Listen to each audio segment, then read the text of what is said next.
All right, welcome back to the party, everybody. This is Morty, and I am your host, Lutch, aka TheIndianJesus, here to resurrect the second coming of common sense. Everybody, hit that like and subscribe. You know I would do it for you, and let's party. Welcome to the party, everybody. Shout out to Liberty Plus TV in the building. Welcome. Oh my goodness, Sam Harris. How does he keep falling further and further and further down this rabbit hole of woke stupidity? Now, full disclosure, I'm a non-believer, and so Sam Harris is someone I used to follow pretty closely. But he is the perfect example of somebody who is really good in one area, and then that makes them think that they know everything about everything. And he definitely does not. So he was recently on the Triggernometry podcast, and he was talking that ish.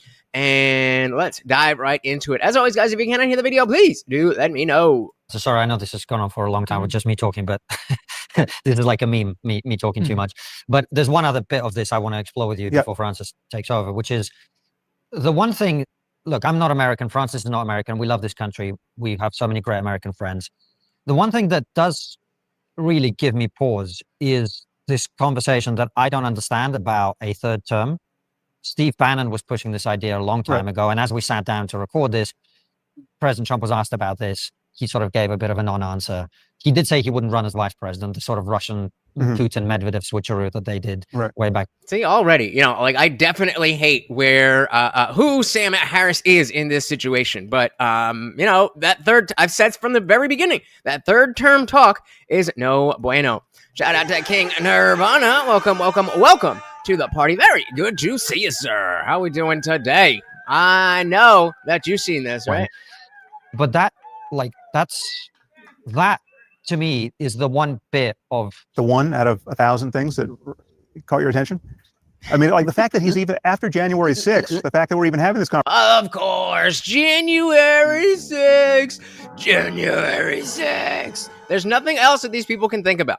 But okay, fine. Good joke. That's the one thing about Trump you don't like? All right, I'll give it to him. I mean, like the fact that he's even after January 6th, the fact that we're even having this conversation is insanity. I'm trying to make my point in a way that is easier to access for people who may not agree with you. Right. Okay, I'm trying to take some of the edge off. You know your audience. All right. Ooh, that's 2-0 for Sam so far. I mean, why are you saying it like that? Just so that your audience is going to like it better? That's a little weird. Not agree with you. Right. Okay, I'm trying to take some of the edge off. You know your audience. All right. I know. I'll take all the help I can get. Well, what I'm saying is, all of these other things. For example, take the corruption stuff. Right. A lot of people are just going to go, I don't give a shit. I care about. He sorted the hostages. He's dealing with immigration. Sam Harris doesn't like the way he's dealing with it, but at least he's dealing with it in some way. He's got NATO to pay their way. I could give you other examples. Right. Repatriating manufacturing back to the US. Whatever. But the one bit that I think a reasonable person, including after January 6th, would have to look at and be worried about is... Why? If he's the right guy for the job, why wouldn't we want him for a third term? Because you have a... Because of the Constitution? Constitution. Yeah, but... And an unwillingness to follow... Yeah, but... What do you mean, yeah, but? What do you mean, yeah, but? I thought that whole mentality was the end of the world. Yeah, but what? Wouldn't we want him for a third term? Because you have a constitution. Yeah, but... And an unwillingness to follow the constitution is an indicator of some serious problems, wouldn't you say? Well, I would say, but he views the Constitution like most rich people view the tax code, where you're just looking for loopholes. If there's a loophole, then why not use it, right? And some constitutional scholars think there's several significant loopholes in the Constitution that could allow for tyranny. I mean, that are... The framers didn't anticipate... in some cases, they did anticipate, and they basically just said that there's no perfect way to deal with a sufficiently unethical president, right? But one could argue that they didn't anticipate anything like Trump and the full capture of the Republican Party into something like a personality cult. Yeah, because, the Founding Fathers, they knew a lot about politics and stuff, but somebody who wanted a lot of power, that's something they just couldn't imagine. I mean, what they clearly didn't anticipate is that the separation of powers is broken down because Congress doesn't care to be its own power anymore, because the Republicans are just wanting to ratify whatever lies and indiscretions the executive branch throws up. So who was it that just had the longest government shutdown in history? Shout out to Dylan Soup. Welcome to the party. Very good to see you, Dr. TDS indeed. You know what? I'm mad because I would have loved to be able to hear this or see this before. That is exactly what I would have made the thumbnail. Just Dr. TDS. Good one. Welcome. We got Carl's Frosted Tips over on Rumble. Welcome to the party. How are we doing? Ratify whatever lies and indiscretions the executive branch throws up. So, Congress has been neutered, right? Congress owns tariff policy, right? Congress should be setting the tariffs. Probably these tariffs might, I'm not a lawyer, but it remains to be seen. I mean, there's now hundreds of cases in front of the courts. Much of what Trump has done already might be ruled illegal, but Congress is sitting on its hands for patently political reasons. I mean, every Republican who has... Hopefully, this is as dumb as Sam Harris gets, and we never have to think about him ever again. But wishful thinking, I know. Wishful thinking. On his hands for patently political reasons. I mean, every Republican who has any hope of maintaining a political career at this point knows that they can't cross the MAGA base. Some actually fear for their lives in crossing the MAGA base. And we know this, again, when we look at the people who said they would have impeached Trump after January 6th and didn't because they were afraid for their lives. And that's already a lurch toward tyranny in this country. I mean, that is an unraveling of democratic norms that we can't afford to let unravel. And the Constitution is no complete bulwark against any of that. We know this. I mean, the greatest lesson we've learned from now two experiments with Trumpism is that in the place of laws, we have norms in many, many places where you thought we were shored up against chaos and the unraveling of democracy by law. We really weren't. It was just everyone before Trump had the So you mean all the talk that we had in the run-up to actually both elections about we can't trust our institutions, but specifically in 24 after we saw how the COVID stuff played out, that we were right about that. Okay, just making sure that you now agree with what everybody has been saying that it was that you, Sam, were calling evil. You now agree. Great. Shout out to Carl's Frosted Tips getting us started. Yeah, and the party started with the $5 Rumble rant. Thank you so very much. Don't forget, guys, every single donation comes with a treat for Morty, the co-host over there for you vertical streamers. Again, if you prefer the vertical streaming, you are over there. Awesome. If not, click the pinned link and you will come right on over to the sideways one. Carl's Frosted Tips said, "Skull fuckers. Rather give you more than YouTube takes. Fuck YouTube. Come to Rumble, folks. Dilly, and skull to that." Don't forget, guys, that we are every single stream is live on YouTube, X, and Rumble. And now with Rumble, you've got both the vertical and the sideways, whichever one you like. We also got equality and deference because vagina over on Rumble. Welcome, welcome, welcome. Said, liked, and shared. My goodness, thank you so very, very much. You guys know how much that stuff really, really does help the channel. It's free. It's easy. Just give it a little double tap, and it really does help. Aquali says, oh, Sam, don't make a fool of yourself. Spoiler alert. He does. Shout out to Angry Amputee. Welcome, welcome, welcome. Let's dive right back in here. It was just everyone before Trump had the decency not to do that thing because it would look so terrible. Right? Oh, so everybody knew that it was BS, but everybody just pretended that it wasn't BS. Yeah, what a bad guy. Right? I mean, no one thought that you could. I mean, we got an emoluments clause, but it turns out that whatever Trump does, I mean, Trump can't be prosecuted for any crime while president, and he can just launch a Bitcoin into the ether and literally earn billions of dollars over months. And I mean, I can still dimly remember a time when it was being debated whether or not members of Congress could go to functions, whether they had to declare the price of the food they were being served if it was a seated meal. I mean, it was like past hors d'oeuvres that could pass, but a seated meal suddenly was an emolument that invited real scrutiny around corruption and undue influence on our legislators. Yeah, don't bring up the former President Obama with a hit list, a Peace Prize nomination, and being responsible for convicting over half of the Patriot Act people, Edward Snowden included.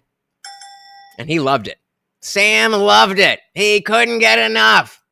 Around corruption and undue influence on our legislators, by pharmaceutical companies or whoever. You can now transact business directly with the Trump family, from any place on earth. Yeah, again, we already knew. Like, we all watched The Apprentice, bro. We all know that he's a slimy dude. Does that mean that he can't run the country? And does that, in fact, mean that perhaps it's better for someone who's running the country? Glad you've joined the rest of the conversation, Sam. Liberty says, fuck Sam Harris. Who cares about an altcoin? Anybody who buys an altcoin like that is asking to get fleeced. Yeah, I was going to ask you guys if anybody had, gotten into any Trump coin or anything like that, or any kind of Trump stuff, like Trump Stakes, Trump University. Has anybody ever put money into any of that? Because speaking of loopholes and I guess you just call it social Darwinism. If people are gonna buy that shit, I am not. That's what I think most people are like. I mean, I ain't buying money on that shit. So I think, social Darwinism. Why not? Dylan said, wasn't former A.G. Garland going after Trump's people, Sam? Not to mention how Biden literally said parents, white dudes, and MAGA are more of a threat than radical Islam and China. What? Yep. But no, he's he's the worst in the world. Transact business directly with the Trump family, from any place on earth. It's Sam, come back to my question. Yeah. My question is... Yeah, so remember the question. I don't even remember what the question was. Are you concerned that President Trump will not relinquish power? Oh, yeah. This was about the third term. Yeah. My question is, Focus. Are you concerned that President Trump will not relinquish power? Lock in, Sam. Lock in. Ironically, I'm less concerned about that than anything I've talked about. But the truth is, I'm not... If you've listened to everything I've said, I believe none of it is hypothetical, right? I'm complaining about stuff that's already happened. I'm complaining about the brand damage that's already been done to my country. Sure, but I'm asking you a different question. I think the change... He's like, listen, I haven't told you enough about how much I don't like Trump. And Konstantin's like, okay, yeah, we had you on already. You talked about that the last time you were here. How about we talk about something new? Shout out to Behave over on the vertical stream. Welcome, welcome, welcome. So I want signed memorabilia from Trump, but that's the best investment. So yeah, that would actually be worth money. But I'm sure you wouldn't buy Trump steaks, and I'm sure there was Trump shoes, right? I know one person who did buy those, but it was a set piece. It was a set piece. What's wrong with that? What's wrong with that? Welcome to the party. Already been done to my country. Sure, but I'm asking you a different question. I think the chance that he's going to run for a third term effectively, that we will actually be faced with this eventuality, is very, very low. Okay. And I'm not again, there are people who are better informed about the mechanics of all this, and unfortunately, one of those people is Steve Bannon. So yeah, I'm not saying I know something that Steve Bannon doesn't know about how all this works, because I certainly don't. But I just have to think that our system, that we've maintained enough guardrails in our just the basics of federalism, and the fact that this all. I do agree. I don't think that trying to find loopholes to get Trump to be the president, I don't think that helps anybody. I think MAGA, the mentality of MAGA, is big enough that we have somebody who can properly represent that, and we get somebody else. Shout out to Spudnik. Welcome. Said I would vote a third term. Now, here's the thing. If we got to the situation where it was Trump and somebody else, like, I'm not going to purposely go with the worst option, but I don't want us to go down that road. If we're down that road and it's Trump or let's say it's Trump and Kamala again, if it's Trump and AOC, Trump and Zoran Mamdani, I'm definitely voting Trump again. That doesn't mean that I want to go down that road. Welcome to the party, Sputnik. Has to be run at the state level, the elections at the state level. I have to think that we are going to be sufficiently allergic to that it's not going to happen. Moving forward, the Charlie Kirk assassination was obviously something that left an imprint in all of our minds. It was profoundly shocking. Well, she's going to make it about Trump. Trump voters. Some very interesting comments criticizing the rights and the rights response to the Charlie Kirk assassination. So why don't we just go through it? You say what you thought, and then let's get into it. Sure. Yeah, right. That's what I was saying all through when they were saying he's a threat to our democracy. They didn't mean he is a threat to the democracy in America. They meant he is a threat to our democracy. These are people like the Nancy Pelosi, the Chuck Schumers of the world saying this. You got to read between the lines. Well, I was just starting my tour. I think I was doing my first event the day he was assassinated. So I had, like many people, there are many people in our orbit who were doing live events. And I think Ben Shapiro was in a similar situation where it's like, it's like the world stopped, and Live Nation got on the phone with everyone who they were working with and said, hey, listen, if you don't want to go out on stage, just let us know. But so it's just spit it out, Sam. We're already at 1.2 speed. And this is how he talks. Maybe because you got nothing to say, homie. It's about it, at those live events that I was doing that week. So Charlie Kirk. I mean, it was a terrible thing. It was terrible on every level. It was terrible just as a murder of a young father. It was terrible that his family was there. I mean, it was just awful. It's additionally terrible because a political assassination is genuinely dangerous because we are so combustible as a society. And the fact that we're this combustible, a lot of the onus goes to both sides, but I would put most of the onus, as will not surprise you, on the president and his cult, right? And just for the verticals, I got to do it this way. Just saying things, just saying bullshit. Just, there's things. And, I actually was doing an event that day, and, with events, then, you go to Live Nation, and, they were listening to everybody complaining and saying, well, if you want your money back, shut up, say the thing or shut up. Like, what are we doing here, bro?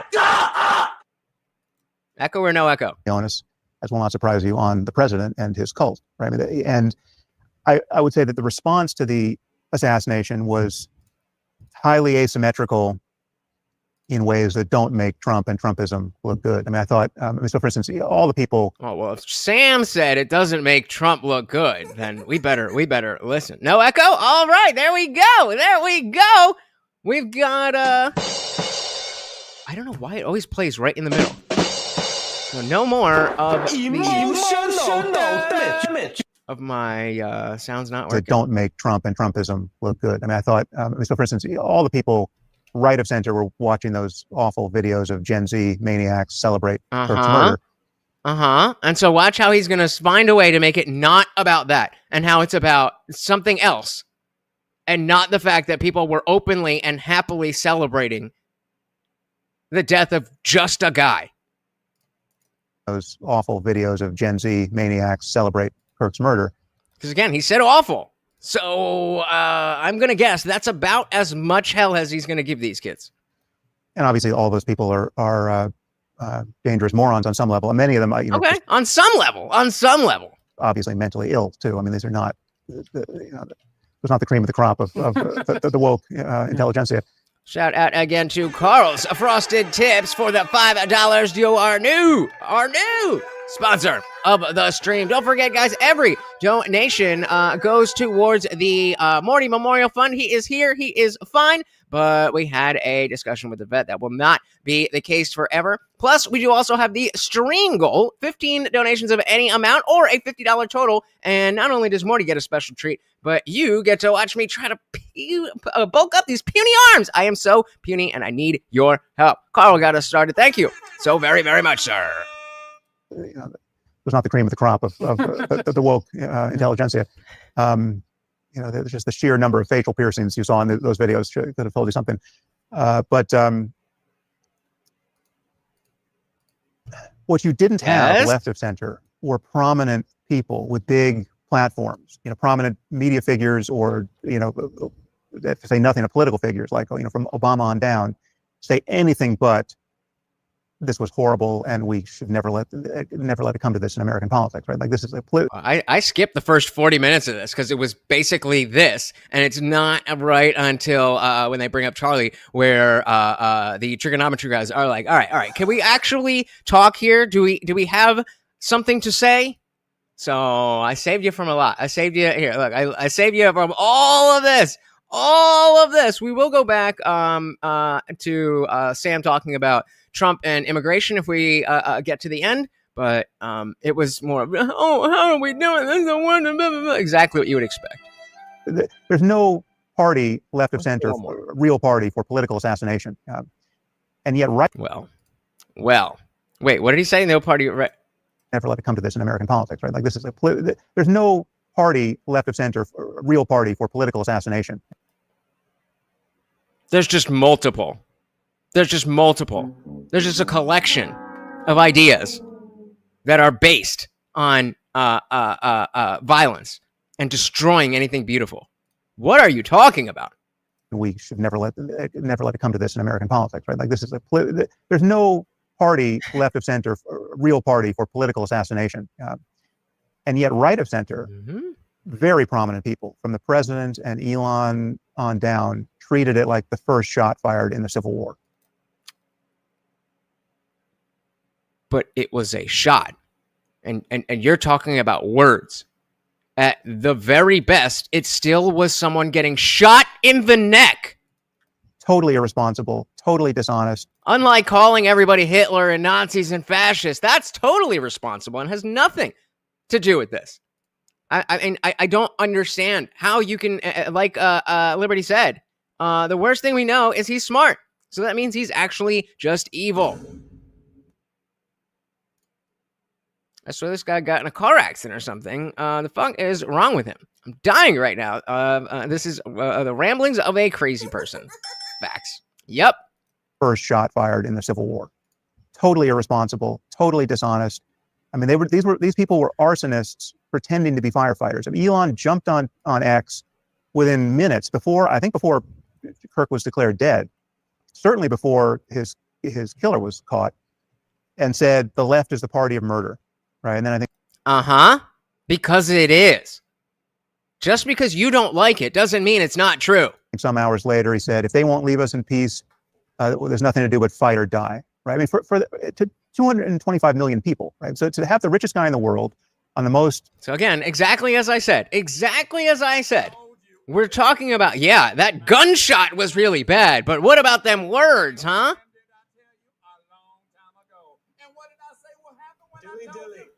Dilly to me, I guess. Yeah, right. And then it's always the pro-choice guys. Politically important social media platform in the world say this sort of thing is just, it's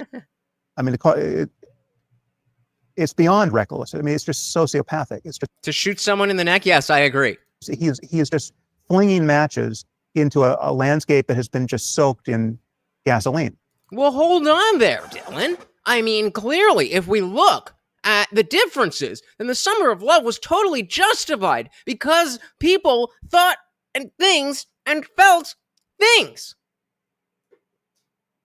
Don't you get it? And the soaking has been done mostly by Trump and Trumpism and just what's, the grifters right of center, like Candace Owens and Tucker Carlson and Alex Jones. I mean, Shout out to all of them. All of them. Dilly to them all. I don't know exactly what's up with Candace lately, but I mean, between the two. Clyde said, the left is the party of murder is too much of a blanket statement to be accurate for the whole left. Not in the context of left or right. That's what the conversation has become. If we're going to say which is the party of murder or which is the party of violence, then it's not too broad. In general, yeah, I agree. But when a dude gets shot in the face, that's not the time to make that argument. That's the time to be like, oh, maybe talking about Nazis and fascists all of the time wasn't a good idea. And I know you have your differences with those guys, and perhaps we'll get into it.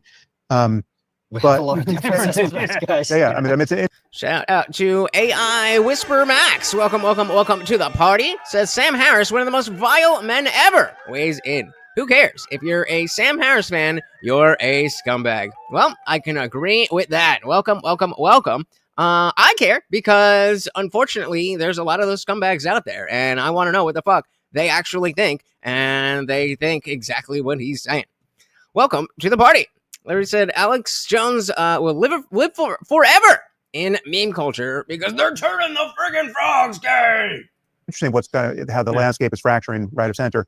I think it would be good to talk about all of that because I think it's more fractured than you guys think it is. I mean, I think there are more casualties than just Tucker and Candace there, or at least should be.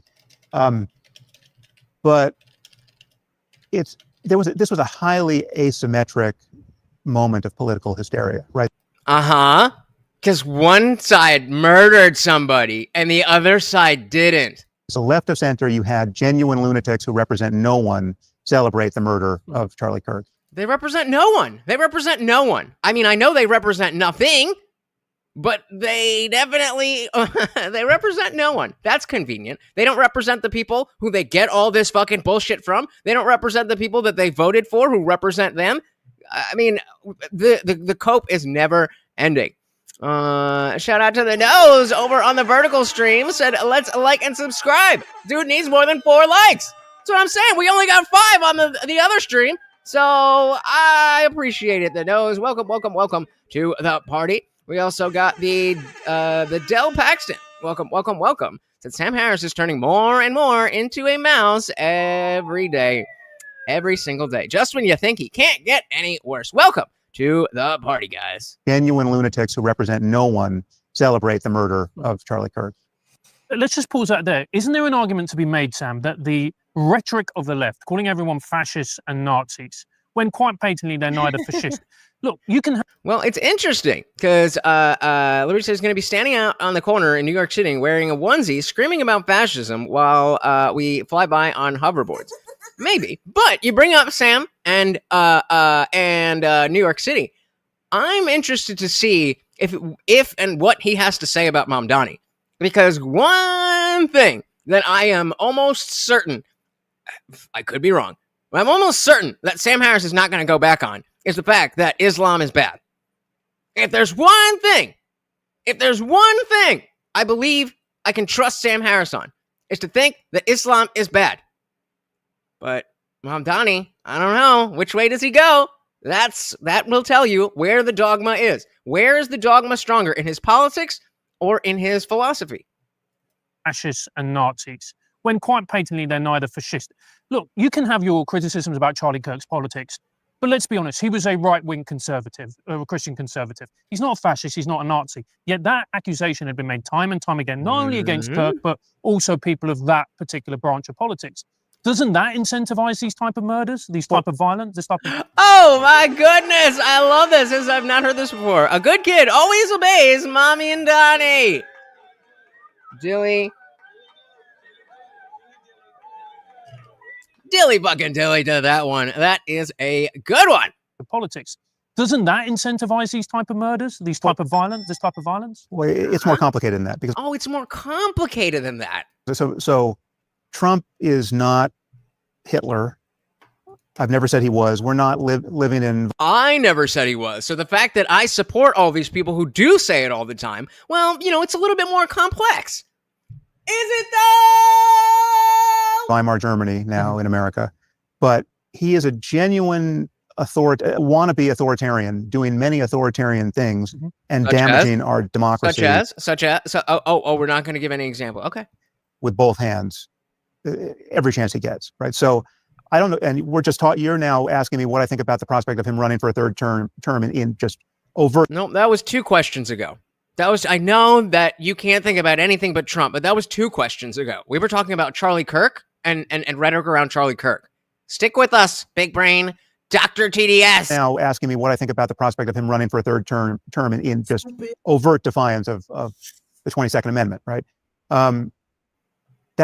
It's not fascism. Fascism is the wrong term, right? It's just got too much culturally specific and historically specific baggage. Okay, Sam. So let's stop there. Do you align yourself? Maybe you personally have never said he's a fascist. Maybe you personally have never said that he's a Hitler or any of these things. But do you associate with people who call him fascists? Well, you sit here and be like, well, clearly, he's not a fascist. But I wonder what's going on here. The cope is never ending. Much culturally specific and historically specific baggage attached to it. But authoritarian is the right term, and aspiring. He said the USA has brain damage earlier. I think that deserves projection. And I just refilled, so we going in hard.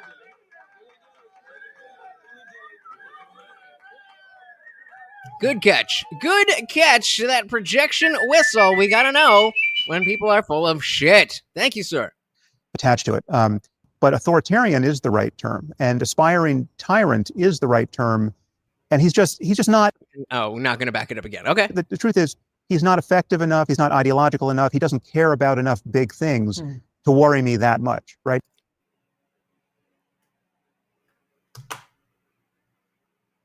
He doesn't care enough about big things to worry you that much? Have you not spent literally the last decade talking about nothing besides him? I am my flabbers are gasted. Like I told you guys, I used to be a fan of this guy when he talked about neuroscience and philosophy and religion.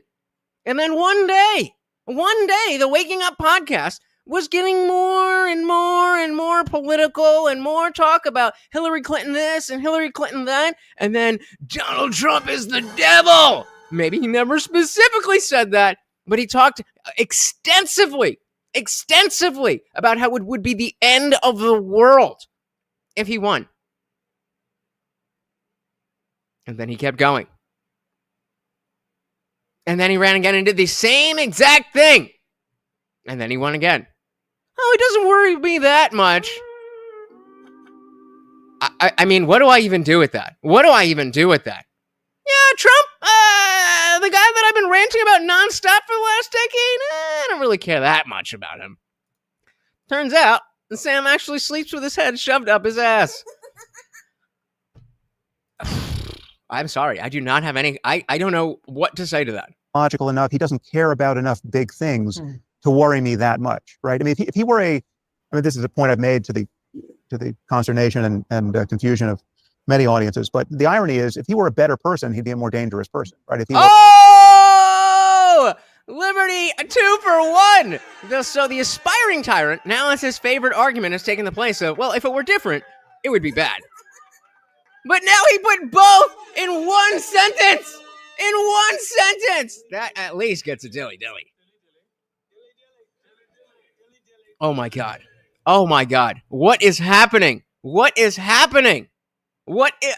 this a real, this has got to be like a decades long social experiment, right? There's no way this is real. He's the guy that I learned about with the experiment where you have one person go into a doctor's office and everybody there's actors, and they're the only real person. And then, you know, they hear the bell and everybody else stands up and sits right back down. And the one active participant is like, what the fuck is going on? And then every 5 minutes or whatever, you hear the bell, everybody stands up, sits right back down. And eventually that person starts to, is he doing that? Is he trying to do, are we the people in the doctor's office that don't know what the fuck is going on? I think we might be. There's no way he made the same argument. If things were different, then I would be totally right. Many audiences. But the irony is, if he were a better person, he'd be a more dangerous person, right? If he were a smarter person, a more committed person, I mean, if he could possibly commit to something beyond himself, right? You know, like being president of the United States. And make, you know, he'd be more dangerous, right? If he were less distractible, etc. So I don't view him as a Hitler figure, but I do. Well, everyone who's calling him an authoritarian, which sounds a lot like fascist, and you know, you turn up the dial.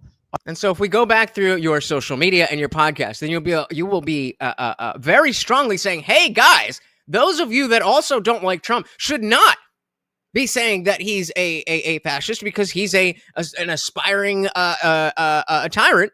And if you use the wrong word, then, you know, this is going to go belly up, and we got to make sure that people know that he's an aspiring tyrant, not a fascist." That's what the last 10 years of your podcast would be, right? On authoritarianism, there's no important difference between what you're talking about and fascism. Then you're just talking about like the clothing and whether the Catholic Church was ever in the mix, and etc. So he's not as bad as Putin, right? But oh wow, he's not as bad as Putin. Okay, I'll take the compliment. Equality said, on the subjects of neuroscience, superstition, and philosophy, he is good. On politics, a bit bonkers. I would say with those three things, he's great. Everything else, he does not know jack shit about shit. He does not know jack shit about shit. He's a smart guy, but Dunning-Kruger is a fucking bitch. Angry MBT said, I honestly believe in a few years there will be more mental disorders coming from social media. Example, TikTok brain, podcasting, narcissism, OF delusion. Definitely. Yep. He said, I'm immune to this guy's mental manipulation. He's a loser. If we give him a chance to have as much power as he wants. You mean like giving him the presidency on the popular vote? Where does he stop? Right? He certainly doesn't. He would run for a third term if we just. Well, he stops at releasing the Epstein files. I'll tell you that much. But in terms of tyranny, I don't really know what you're talking about. Where does he stop? Right? He certainly doesn't. He would run for a third term if we discovered that the 22nd Amendment just didn't apply, and there's just an open fairway between him and the Green. Of course, he's going to run for a third term. It's like he doesn't care about the spirit. Why is that bad? Why is that bad? If there was no rule against doing something that would benefit him, he would do it. How dare you? Tell me why that is a thing that is bad instead of just making these blanket observations that don't even apply to reality. The fuck are you talking about? Shout out to our boy, Funk Master General, with the 10 gifted memberships. Oh my goodness. And of course, a treat for Morty there. Thank you. Shout out to Abe, Joseph, Deloya, Deborah, Vlad, D's nuts in your mouth. Angry Amputee. Oh no, that was another chat. Angry Amputee, you already part of that club, right? Mind Chaos Brew, Red Door Woman, Michael McNator, and the Gen X Boomer. You guys are now members of the channel. Make sure if you are, well, it would be on the stream. Make sure you click the pinned link. Come on through to the Discord server, guys, because you do not want to miss the after party. Thank you. So very, very much welcome to the party. And of course, that makes you the new sponsor of the stream. Welcome to the party, brother. Very, very much appreciated. Green, of course, he's going to run for a third term. It's like he doesn't care about the spirit of the Constitution, where it's clearly meant that you should not. It's not that you can't be elected twice. You can't be president twice. So I take your point about Trump, but let's come back because they don't only say it about Trump. Trump. So I didn't answer your question. Yeah. Still. So the question was, given that Charlie Kirk was, how can you say that the right is wrong? back because they don't only say it Okay, about I Trump. didn't answer your question. Yeah. Yes, certain terms are inflammatory and imprecise, but it's a much grayer area than you're making it out to be. Mhm. And It's more complex. It's more complex. So now I need another 13 minutes to ramble on bullshit and not answer the question. And I mean, many people would say that what I've just said in the hour so far about Trump is just a species of that very, irresponsibility of condemning him to the point where, okay, any sane person is going to look at this and say, okay, we have a political emergency, and anything is warranted in resistance to this, right? Shout out again to our sponsor of the stream, guys. We are almost at $600 in the Morty Memorial Fund. Again, he is alive and well, but when that is not the case, I very, very much will appreciate being able to give him an amazing, amazing memorial and keep him with me forever. So I very, very much appreciate you guys. We got the Rage page. Welcome, welcome, welcome to the party. Very good to see ya. Great point, Liberty said. If Obama ran again, the left would love it. Indeed they would. Indeed they would. He doesn't want to run again. Well, now he doesn't. Now he doesn't because we don't fucking like him that much anymore. When he was doing the stuff that we liked, well, then everybody was like, yay, oh, cool, great. But when you start doing all this fuck shit, we're like, why do you guys care about the things that I told you to care about? Then we don't need it. Now, again, that still doesn't make him worse than Kamala, but let's keep it a buck. Let me just say, they talk about people not being qualified, but they would literally vote for Michelle Obama. Yeah, I agree. He is too old. I think all of fucking Congress is too old, but that's a problem that we're gonna have to deal with over a little bit more time. Shout out to Morgoth's Hammer over on Rumble. Welcome, welcome, welcome to the party. Said liked and shared. My goodness, thank you again, guys. That stuff is really free and it's really easy and it helps out so very much. It doesn't even matter if you think anybody's going to click on the link. Just by you telling YouTube X or Rumble that you want more people to see this stream, they will show it to more people. Hit that share. Thank you so very, very much. And more guys said Kamala would have been a total disaster. Yep. Instead of having a few things that I don't like about the president, we would have been in hell. And anything is warranted in resistance to this, right? I mean, tell Steve Bannon that. I'm not saying that, but I'm saying we have a political emergency, right? And we need our institutions to function to contain the damage. But do you know? I'll say 70, but not bad.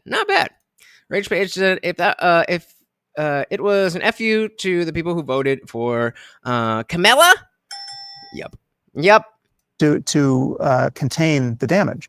But do you not think that it's really important when you criticize your political enemies? I just want to tie a bow on that. I agree, Rage Page, that it was an FU to the people who voted for Kamala, the Trump 2028 thing. But that doesn't mean that A, people like Steve Bannon haven't been very serious about it, and B, that people on the other side are seeing it as a serious thing, and as we are witnessing at this moment, acting as if it is a real thing. So that's why I was like, even talking about it like that, this isn't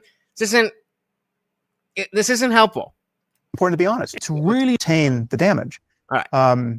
But do you not think that it's really important when you criticize your political enemies? It's important to be honest. But it's also important to be accurate. In the same way that you can think somebody's a terrible person and their politics are awful, it doesn't make them a pedophile, for instance. Mm-hmm. And you can think that Donald Trump is slimy and maybe he's got some ethical things. That doesn't make him a fucking fascist. That doesn't make him an aspiring tyrant. Kind of escalatory language, I personally think is highly dangerous. And when you live in a country like America where you have access to guns and there's so many people with mental illnesses, that's dangerous. But nobody uses more inflammatory language less responsibly than Trump. The left?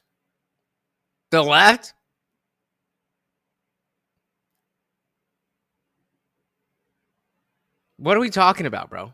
You're just but nobody uses more inflammatory language less responsibly than Trump and bad his enablers, right? I mean, so again, Elon jumped on X and basically said, our political opponents are murderers. The left is the party of murder. There is no party of murder Except for the fact that we've seen a bunch of shootings and they've all been from the left. Is that not the case, Sam? In America, right? Oh, in America. Yeah. Trump in his address to the nation, Trump bad. immediately after Kirk's death, effectively said in so many words, not just that these Gen Z maniacs on TikTok were, responsible for his death. He effectively said that his mainstream political opponents were culpable for murder. Right? Yep. Why do you think? Let's just play this out on the most basic level. Why do you think so many people weren't just happy? Let's go through the steps. It would be really bad. It would be really, really bad, right? Charlie Kirk died, and then a bunch of people are like, "Oh fuck, I'm kind of happy." Don't tell anybody, but I'm kind of happy about that. That would be bad, right? But now it's going one step further and say, okay, you know what? I'm happy about it, man. I don't care who knows it. That would also be really bad. But it went a step further. Now people are willing to share that opinion online and say, yes, I actually was happy that this father and just citizen was brutally assassinated. That would be really bad, right? But let's take it a step further. Now they're dancing and actively celebrating. So then the question becomes, who is influencing these people? Because it's not just one. It's not just one crowd. It's not like it was just Hassan fans or whatever. It was all over. So who are these people listening to make them feel like that is okay to not only think, not only to be happy that you think that, not only share that with other people, not only celebrate it, but celebrate it openly online? How is that possible if the people that they are listening to are not expressing those types of ideas? Can't happen. Can't happen. Shout out to Cowboy Baby. Cowboy Baby Yoda. Welcome. Said, wait a minute. This man is Jesus. I'm not the Jesus. I'm just a Jesus, and a pretty good one at that. Welcome to the party. What the fuck is this shit? Just kidding. Liberty said, as someone who was an Antifa Occupy protester at one point, the left is definitely inherently violent. So is the right, but the left is to a much higher degree. Libertarian might be degenerate, but it's the best. I mean, hey, what can I add to that? Shout out to Alien, a cowboy farmer. Welcome. We got two cowboys. You guys related? Welcome to the party. Rachel said they cry and beat up on people in a historically accurate Nazi uniform. Gotta have our rules, right? Gotta have the rules. That his mainstream political opponents were culpable for murder, right? Which is just not true. Again, everyone from Obama on down said this is fucking horrible, right? We have to pull back from the brink here. This is not, except for all the people that did it, acceptable on any level. And then you had people bending over backwards to sane wash Kirk's actual politics. Ezra Klein jumps on, his sane wash. You got to sane wash a guy who just is a middle of the road Christian conservative. So what you're saying is that if you like Charlie Kirk's ideas, you're insane. That's not what was the word that he used? That's not ratcheting things up, right? He doesn't even know. He doesn't even know that he's doing it in this moment.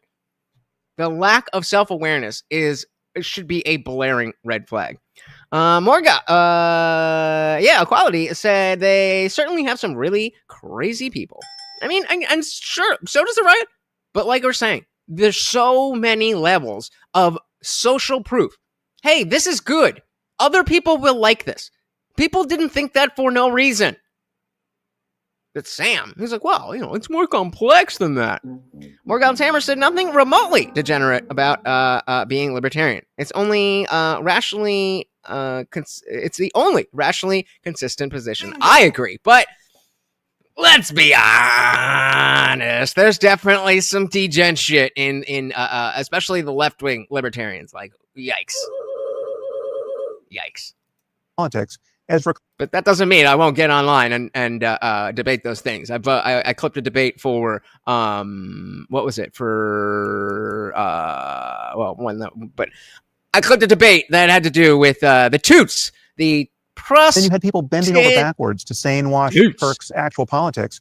That's an insane sentence. For Klein jumps on that his opinion column at the New York Times that says Charlie Kirk was doing politics the right way, for which he got no end of left or center.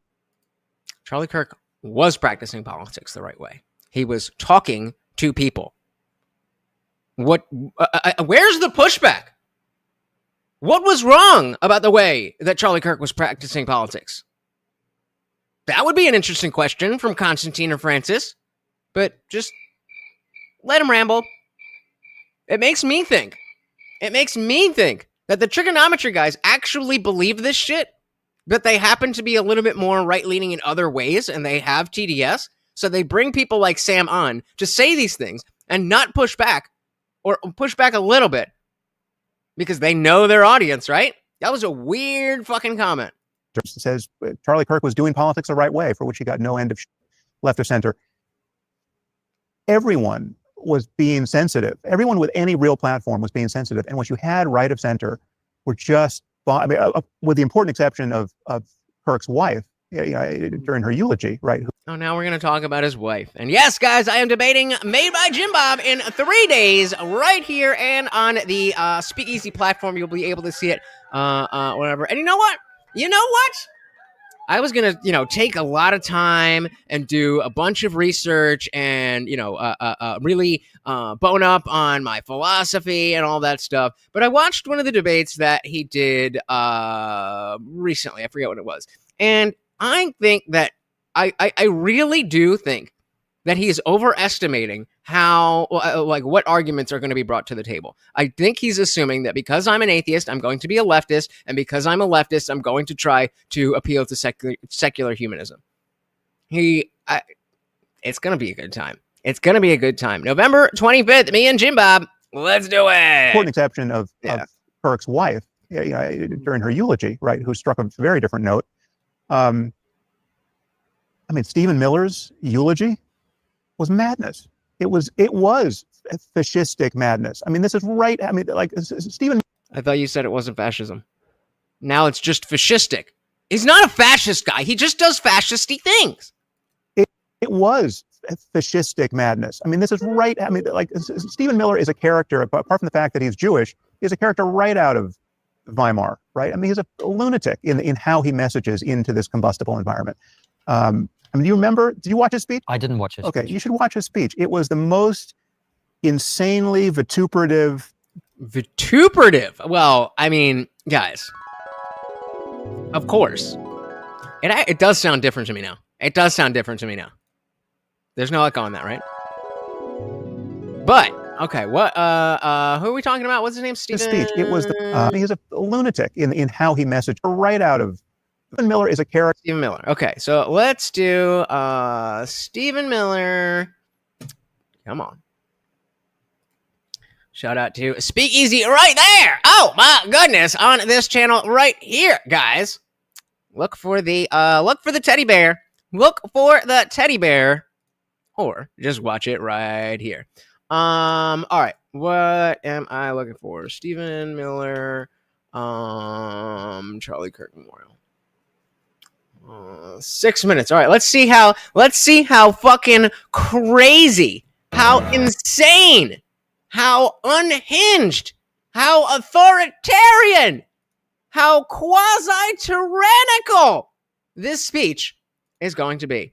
Keep your hats on, guys. I have not seen this, and you might get triggered. Let's see.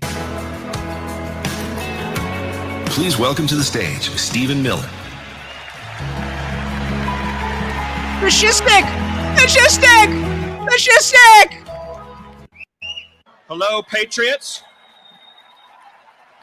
Hello to our fearless president, Donald J. Trump.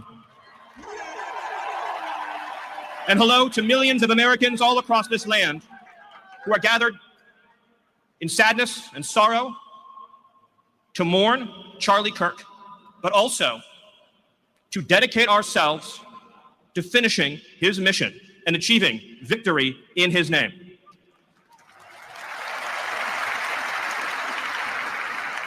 The day that Charlie died, the angels wept, but those tears have been turned into fire in our hearts.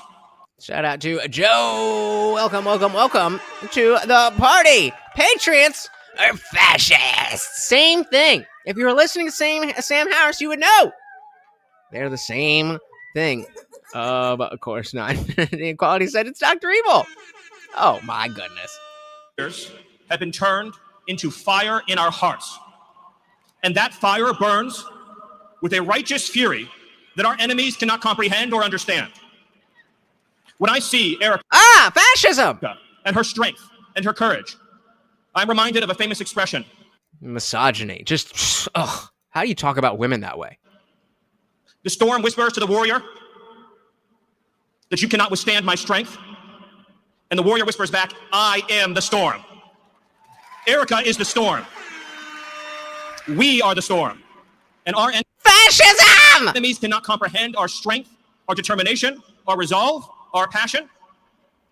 Our lineage and our legacy hails back to Athens, to Rome, to Philadelphia, to Monticello. Our ancestors built the cities. They produced the art and architecture. They built the industry.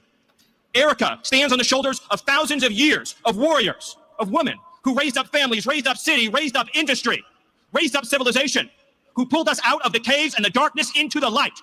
The light will defeat the dark. We will prevail over the forces of wickedness and evil. They cannot imagine what they have awakened. They cannot conceive of the army that they have arisen in all of us. Oh, okay, here we go. Now it's getting a little heated. Shout out to the madman. Welcome, welcome, welcome to the party. Not a fan of MTG. Fair enough, fair enough. Rage Page said this feels like someone who had something to do with his death because he wasn't agreeing with what they wanted to do and are trying to take over the message. You're saying this guy sounds like that? Or you're saying what? Yeah. There's a pretty weak sauce for fascism at this point, but we're only halfway through. So it's going to get dark. Because we stand for what is good, what is virtuous, what is noble. Did he really say that? And to those trying to incite violence against us, those trying to foment hatred against us, what do you have? You have nothing. You are nothing. You are wickedness, you are jealousy, you are envy, you are hatred. You are nothing. You Waiting for the fascism. can build nothing. Like, okay, this is not nice. This is not nice. But let's remember, this is a memorial for someone that was assassinated. You can produce nothing. You can create nothing. We are the ones who build. We are the ones who create. We are the ones who lift up humanity. You thought you could kill Charlie Kirk? You have made him immortal. You have immortalized Charlie Kirk. And now millions will carry on his legacy. And we will devote the rest of our lives. Okay, fine. But you get Sam to say that, no, I mean, Trump is a fascist, of course, but like, they all are. I'm willing to have that conversation. But pointing him out as the fascist and everybody else is just so amazing. Oh, hell no. And we will devote the rest of our lives to finishing the causes for which Charlie gave his last measure of devotion. You cannot defeat us. You cannot slow us. You cannot stop us. You cannot deter us. We will carry Charlie and Erica in our heart every single day and fight that much harder because of what you did to us. You have no idea the dragon you have awakened. You have no idea how determined we will be to save this civilization. To save this civilization! That! Oh, no, that's not fascism. Save the West, to save this republic. Saving the republic is fascism, though, right? Because our children are strong, and our grandchildren will be strong, and our children's children's children will be strong. And what will you leave behind? Nothing. Nothing. To our enemies, you have nothing to give, you have nothing to offer, you have nothing to share, but bitterness. We have beauty, we have light, we have goodness, we have determination, we have vision, we have strength. I'll let you two work that out. We built the world that we inhabit now, generation by generation, and we will defend this world. We will defend goodness, we will defend light, we will defend virtue. You cannot terrify us, you cannot frighten us, you cannot threaten us, because we are on the side of goodness, we are on the side of God. And to my friend Charlie, to my brother Charlie. Such a fascist. I know you are looking at us right now. I know you're watching Erica right now. I know you're watching your children right now. And I promise you, my friend, I promise you, my Fuck, brother, man. we will prove worthy of your sacrifice. We will prove worthy of your time on earth. We will make you proud. We will finish the job. We will defeat the forces of darkness and evil, and we will stand every day for what is true, what is beautiful, what is good. And we will achieve victory for our children, for our families, for our civilization, and for every patriot who stands with us. They really killed Charlie Kirk.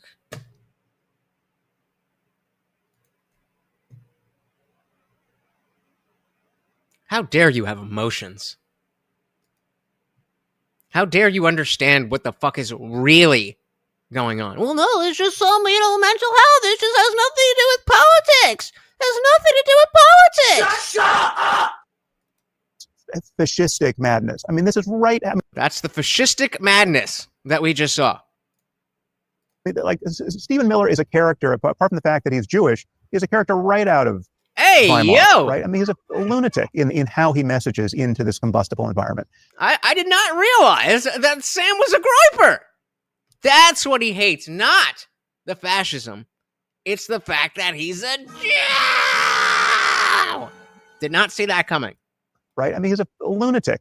Yeah. Quality says, so this is basically a pep talk in a locker room? Super fascist. According to Sam. In how he messages into this combustible environment.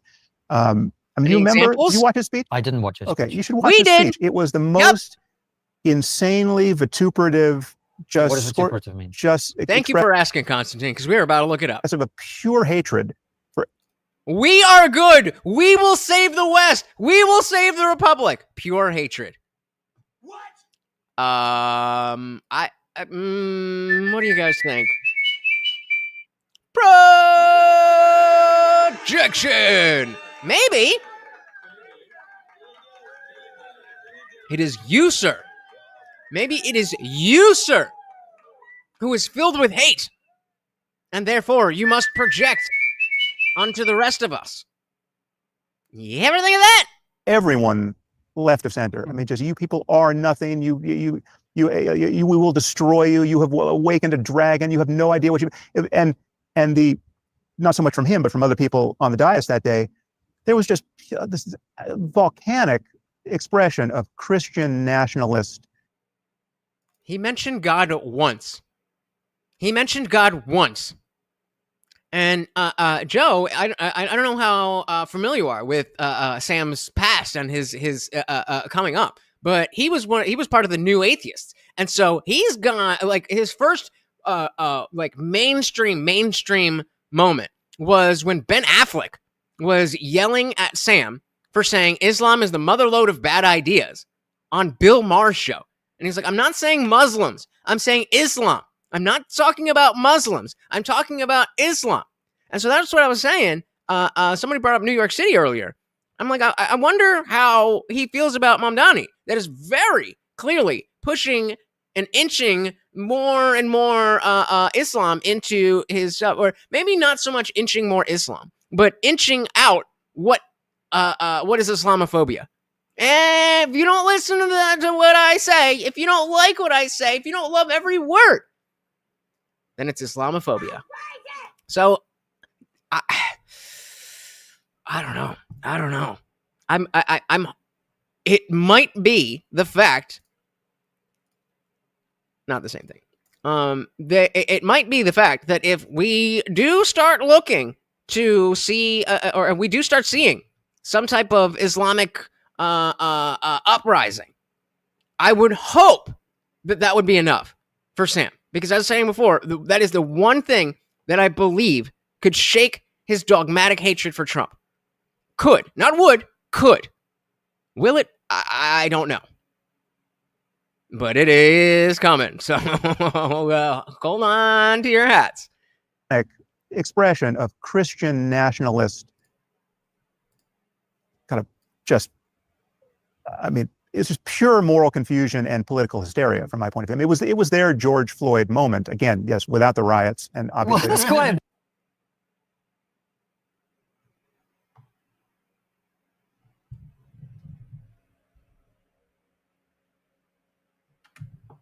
He did not just say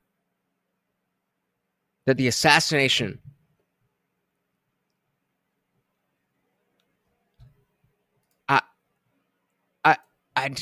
I need a moment.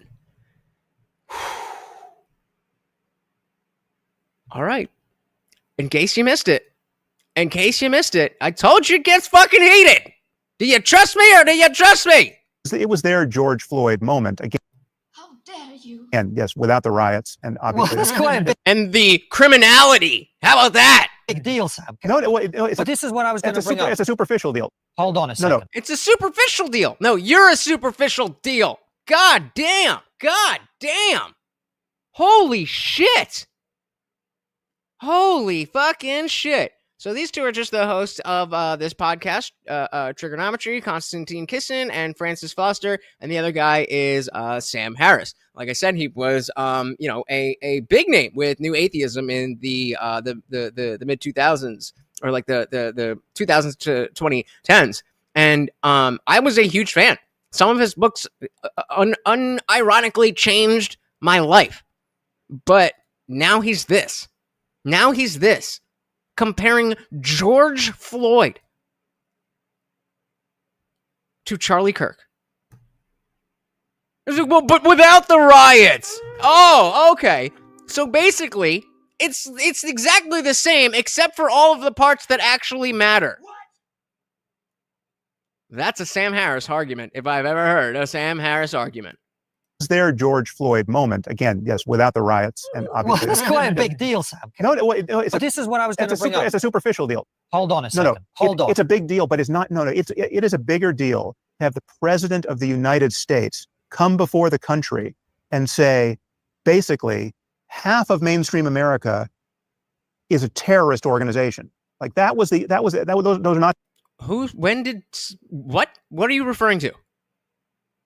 I don't like how they're just like not asking for any type of, like, you guys know how much I hate this. Source.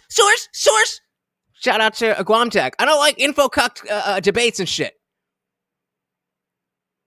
But if that's what he's talking about, first of all, Antifa is not half the country. Unless you are fucking letting the mask slip.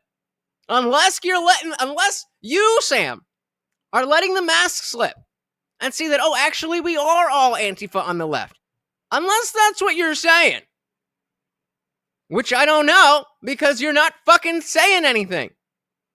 Did you drink the same thing as James Lindsay? No, it was the other flavor. Just I gotta ask, because the correlation is always there. Is Sam Harris a Semitic? If I remember, he does have again, he's an atheist, but I do believe there is some Semitism in his blood. I don't think about things in that way, but since you're asking, is a terrorist organization. Like those are not his words. That was the subtext of everything. Oh, that was the subtext. The subtext. What was the text, Sam? What was the text?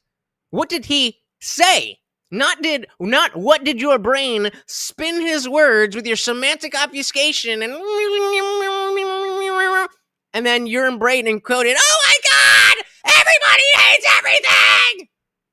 What did he actually say? My goodness. Like those are not his words. That was the subtext of everything he's. Yeah. Shout out to not Jeremy Renner. Please.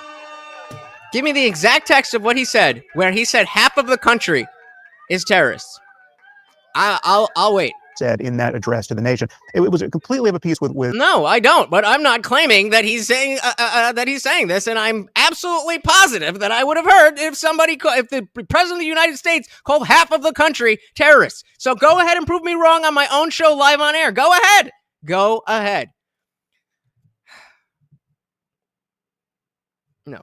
No. I am. Our time is different. We are in post-COVID, okay? This is not our time. He's from the before time. He's a pre-COVID philosopher. I am a post-COVID philosopher.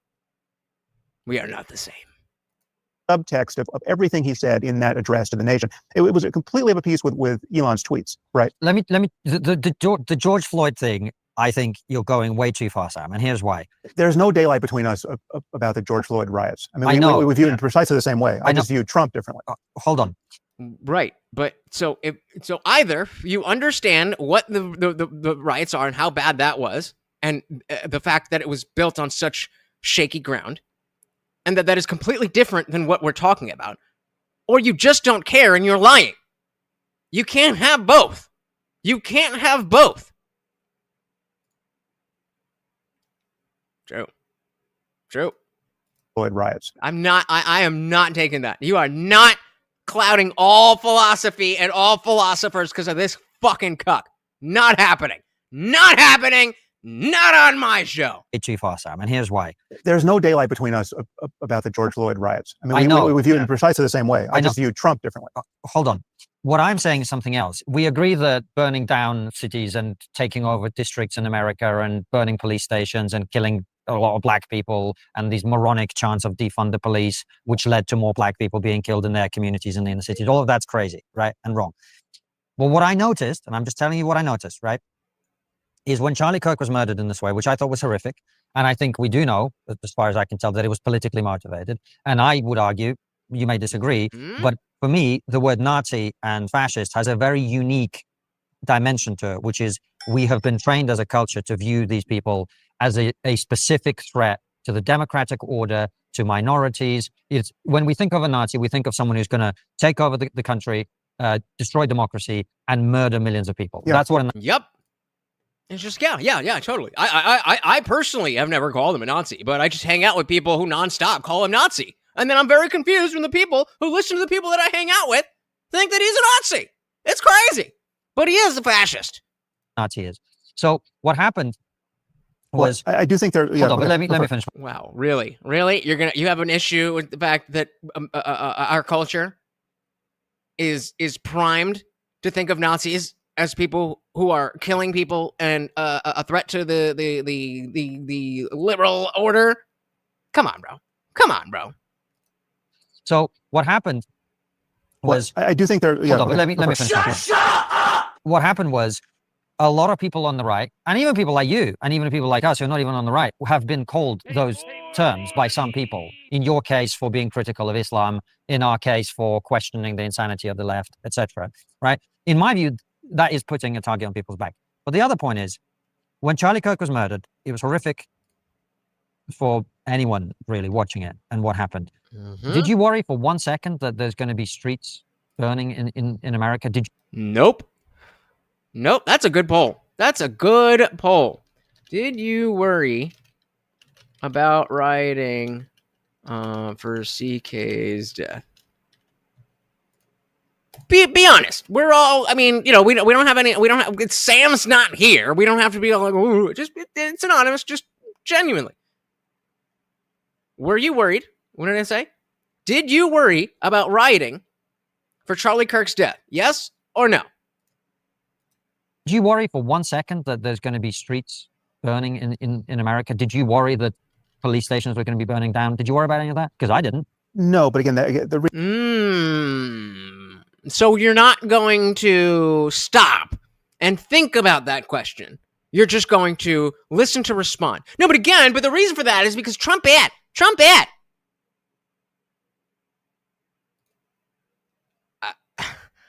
I apologize. I apologize to you guys. I wish I was doing better, but this motherfucker's leaving me speechless. I don't know what to say. Police stations were going to be burning down. Did you worry about any of that? Because I didn't. No, but again, the reason why it's an unfair. It's a valid point, but it's not as significant as you're making it out to seem. So he just asked the question. He didn't make the point yet. So I think technically that does count as projection.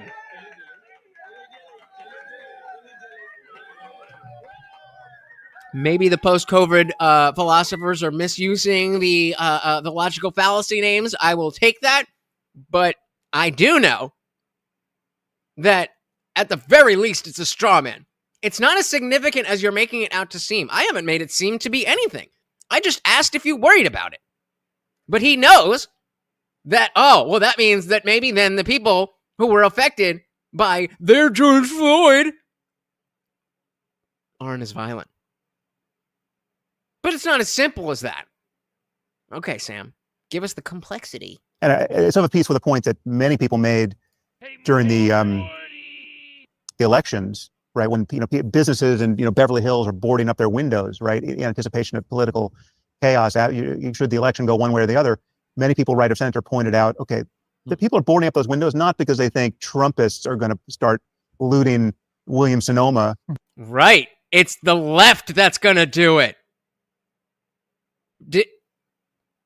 Is he realizing he's wrong? Or is he just saying something so directly?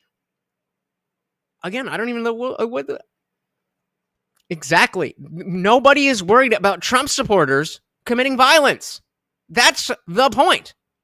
Because they think Trumpists, people right of center pointed out, okay, the people are boarding up those windows not because they think Trumpists are going to start looting Williams-Sonoma. It's going to be the left. Should Trump lose, right? There was just one side that was being worried about in those moments. Uh-huh. And that's not the party of violence because... And it was indecent on some level not to notice that, right? Same point. Mm-hmm. It's just... Same point. I mean, agreed. Same point. The left is violent, the right is not. But what is your point? So that, yes, it is true that the left, and especially the Black community, expresses itself in that way when the unhappiness gets dialed up to 11. Hey, yo! What? Did he just say Black people are inherently more violent?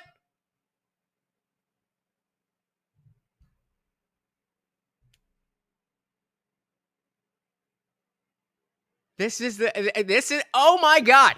Oh my God. I did not expect that. Oh my God. It just, so that, yes, Yeah, can we get Morty a treat for that, please? is true that the left, and especially the Black community, expresses itself in that way when the unhappiness gets dialed up to 11. Black people, Black people are gonna riot, but if you don't vote for Joe Biden, then you ain't Black. So we know that when white people, the Trump lovers, when the white people get upset, they don't express themselves in that way. But Black people, according to Sam Harris, that's just what they do. What? Bro! Holy shit! Holy shit. Let me see what you guys are saying. Talking about DEI. I'm going to try to jump in on your conversation, see if I can pick it up. If not, then ignore me. Larry said the government props up corporations that follow the federal government edicts. And if they are government contractors, they even dictate the race of their leadership. Yep. The federal government forces government contractors to enforce DEI standards that discriminate against people based on their race. You're going to tell me, going to sit here and tell me that's not fascism? Oh, we're still on the fascism thing. Okay, fair. DEI is definitely on the out, but I would agree with Liberty that is irrelevant to the question. Joe said, I'm more of the mindset of the English, to be honest, but I'm worried I'm worried there won't be a revolution. Wait, he said that? Sam said, I'm worried there won't be a revolution? Or what do you... is this going over my head? Or are you guys talking to each other? Sorry. The rage page. Oh, come on. Where is it? So again, we have the poll saying, did you worry about rioting for Charlie Kirk's death? There it is. And the rage page said, I said yes, because I was scared they were going to show up at the memorials and destroy stuff and start fires and riot. Oh, they did do that. I should have specified that people who were mad about Charlie Kirk being killed. But yep, you're right. So we were wrong. There was a bunch of rioting and fires because of Charlie Kirk, but it was people on the left. Good catch. Good catch. Wow. I mean, I think we need a new one for when I miss a good point.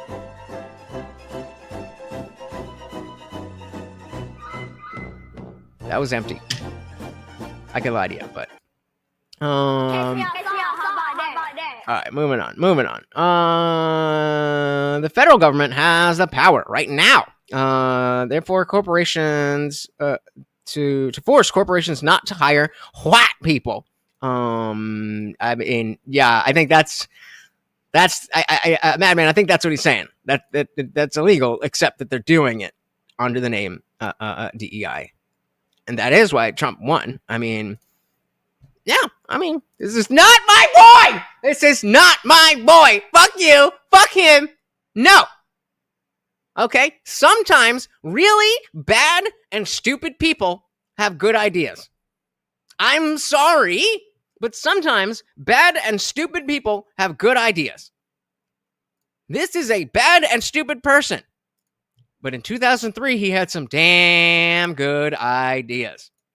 Just said, bro, looting is self-expression. It's free speech. Harris been watching too much Destiny. Yep.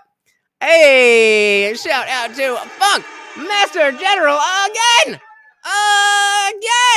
With the 5 gifted memberships. And of course, a treat for Morty. Where does that get us, guys? We are getting close. I'm going to have to do some math. Give the Overlord his treat. Your wish is my command, sir. Thank you. Out sponsoring yourself. Let me do the math. And let's dive right back in. The unhappiness gets dialed up to 11. For the blacks. One more time. If you're just joining us, welcome. Welcome. That is Morty. And I am your host, Lutch, a.k.a. The Indian Jesus, here to resurrect the second coming of Common Sense, live every Monday, Wednesday, Friday, 8 p.m. Eastern, and sometimes whenever I feel like it. But I'm pretty sure Mr. Liberal TDS, Sam Harris, just said, well, of course we didn't worry about Trump supporters rioting after the election. That's what black people do. Or I think he said that's the left, specifically black people. But let's go over it again, just in case you missed it, because I don't exactly Especially remember. the black I was being worried about in those moments. So Trump lose, right? Okay, yeah, right here. Should the election go one way or the other, many people right of center pointed out, okay, the people are boarding up those windows not because they think Trumpists are going to start looting Williams-Sonoma should Trump lose, right? There was just one side that was being worried about in those moments. And it was indecent on some level not to notice that, right? Same point. So again, the point is, left violent, right not violent. Is true that the left, and especially the black community, expresses itself in that way when the unhappiness gets dialed up to 11. What I worry about on the right is something very different, because there's no black people over there. Is a much greater concern ultimately, and it's hardcore political violence, like Timothy McVeigh style, truck bomb violence, and he's got to go back to OKC. What was that? 93? 93? That's what we're talking about. Violence from 93. Because Timothy McVeigh was definitely a Trumper. I mean, I would imagine most people did like Donald Trump in 1993.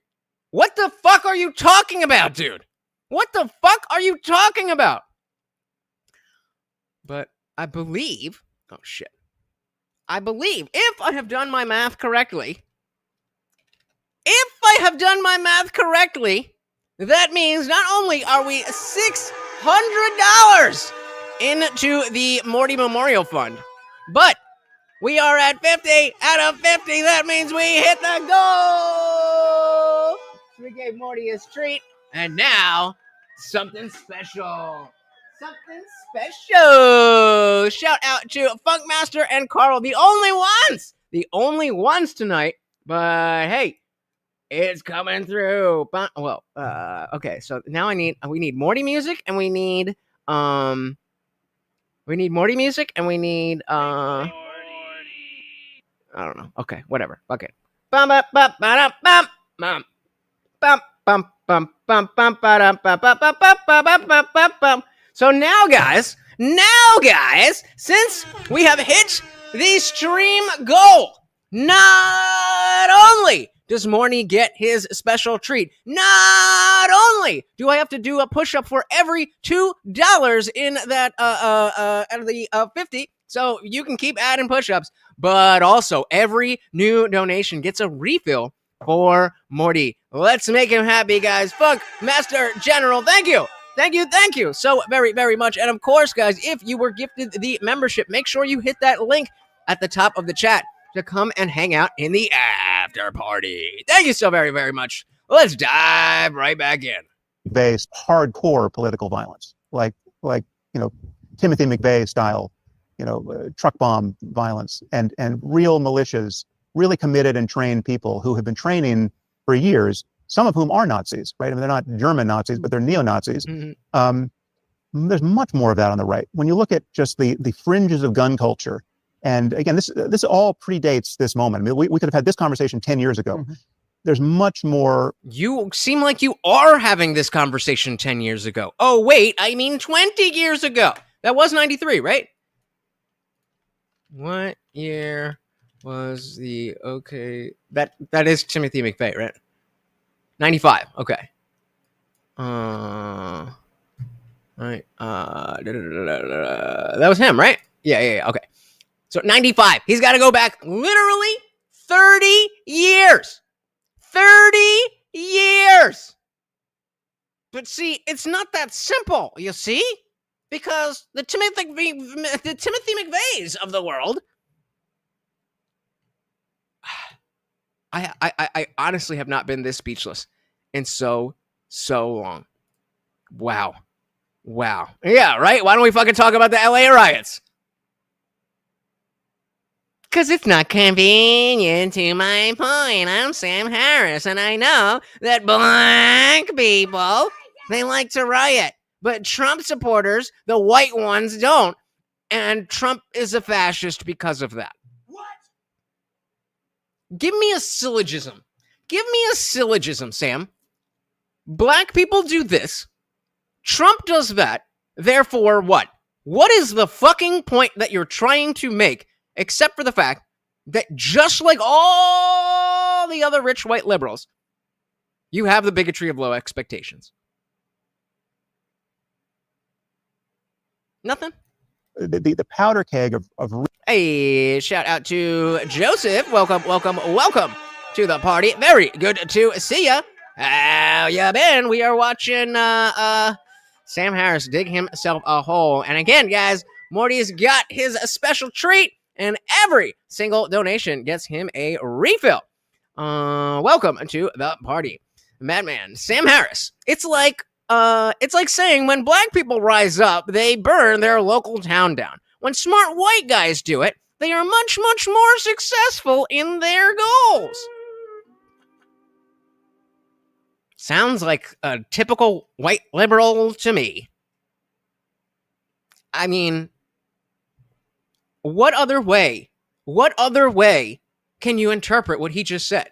He's like, well, yeah, of course we didn't expect riots for Charlie Kirk, because most of the people that like him like Trump, meaning they're white, meaning they're not violent. But when you try to tell me, the person who thinks that only black people are part of the left, except for me, because I'm one of the good ones, and then we obviously have rioting and violence,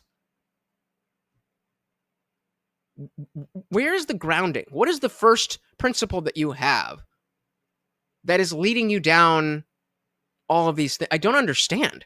What is it that you are doing? What the fuck are you talking about? You want me to talk like Alex Jones for the rest of the stream, brother? I can do it. Let's go. Real political violence and civil unrest in this country. I don't know. You're right, though. Sam Harris being like, what the fuck? I will be honest. When white liberals are that openly racist, it is a little wild. I can't do that. Yeah, no, we ain't doing that. But I mean, you're right. I definitely I go up a few octaves when liberals are like this. Powder keg of real political violence and civil unrest From who? in this country Oh. that is consequential. It's not just looting and burning, but looting and burning is not consequential. I didn't know that. I thought that those things cost money, and I thought money was based on labor, and I thought people like you think that labor is the end-all be-all. Only when it's convenient. like, you know, it's your AR-15s that you've been polishing for years and training on for years. Ooh, an AR-15! I've never shot a gun, and I know how fucking cucked and beta that fucking sentence is. Jesus Christ. Oh my God. Jesus. AR-15s that you've been polishing for years and training on for years, and you've got 10,000 rounds of ammunition already stored for this purpose. Yeah, you're fucked, Sam. So it's almost like if the right was the party of violence and they already had the guns and the ammo, then we would have seen, wait for it, some violence. But we haven't. So how does that make sense? Oh, it doesn't. You're just talking shit. You're just talking shit. Is it Davey? Davey said many consequences of these people. Nope. Angry said not like it affects people's insurance or anything. Ugh. The insurance companies. That's such a again a rich liberal take. Well, it's just property. You can buy more. Can you though? Can you actually buy more though? How many businesses never recovered? Yeah, the BLM riots of 2020 cost $2.6 billion in non-insured costs. But, you know, we're just talking about the consequential rioting. That's all. Just the ones that have consequences. Just said, what's a few million broken windows in a politically scared population when MAGA has guns? What am I supposed to say? What am I supposed to say? Trump bad. Oh wait, no, that's his line. On for years, and you've got 10,000 rounds of ammunition already stored for this purpose. Those people are right of center, right? And yep. That is it not telling that you had to go back to Timothy McVeigh? I mean, that's what the 1996. No. Oh, we got a little bit of fucking pushback. Thank you. Finally, that's what I said. You have to go back 30 years. And it's November, so almost 31. You had to go back 30 years to find any meaningful right-wing violence. That is when it's time to sit down and shut the fuck up. Is it not telling that you had to go back to Timothy McVeigh? I mean, that's what, the 1996? Well, there are other, that's just the big one. There are other examples of such as even just in this recent cycle. And this is the thing that, such as, because you know, all of our favorite people, all of our favorite pundits on the left love to talk about that stat where it's like 97% of political violence comes from the right, but then that comes from Islamic stuff as well. And Sam, we know that you're not ignorant to what's going on with Islam, right? We know that. So I think we got to do a poll. Is I already got polls up over there. I don't want to mess that poll up, but one's in the chat. If you are happy that MTG resigned, and 2, if you wanted her to stay. 2 to stay. FHL, welcome to the party. Of even just in this recent cycle, and this is the thing that was so dishonest about Trump's address to the nation. He talked about political violence and political assassination as though it was well established that it was only a left-wing thing. But even with Kirk's assassination, it's still, in recent memory, has been more of a right-wing thing. I mean, there's simply more incidents of. And again, yep. So this is exactly what I was just talking about. So they talk about left-wing versus right-wing, and you can see all the numbers way up here. And you know what they include in that? Margarine Taylor Green. Yeah, it is only a left-wing thing. You know what they include in this chart as right-wing violence? Prison riots that have to do with neo-Nazi stuff, like white supremacist stuff. Because, you know, in jail, the white people are very politically involved. That has nothing to do with gang culture. It's about politics. You know what else is included? All those Islamic self-blower-uppers. Okay, maybe not. And, you know, if they're talking about America, I don't think that happens in America that often. But when they talk about right-wing violence, Islamic terrorism is combined. And it's pathetic and sad. That it's sad that they are still fucking using this. King Trump. Well, I don't know about all of that, but you know, I'm with them for now. Welcome to the party. It's still, in recent memory, has been more of a right-wing thing. There's simply more incidents of right-wing political violence, including assassination. Or what does it say? What does the fact check say? The CSIS states left-wing attacks and plots as a share of all terrorist attacks and plots reached a record high in the first half of 2025. So I wonder what, even when we count all of that shit, why the precipitous drop? And then, where do we think this chart is going to be in another 5 years? But anyway, so the terrorist attacks reached record high in the first half of 2025, although the decline of other forms of terrorism plays a significant role in this relative increase. The attempted assassination. And then there's just ambiguous ones, which is frankly a crazy person who's not ideological and represents nobody. But so it said the decline of right-wing terrorism in 2025 is striking. And then it says explanations are speculative. So, AKA, you talking shit. Because even if you want to go based on your own numbers, as of right now, y'all up here, we down here. So maybe yesterday, I don't know what was going on here. I don't know what the fuck we're measuring here.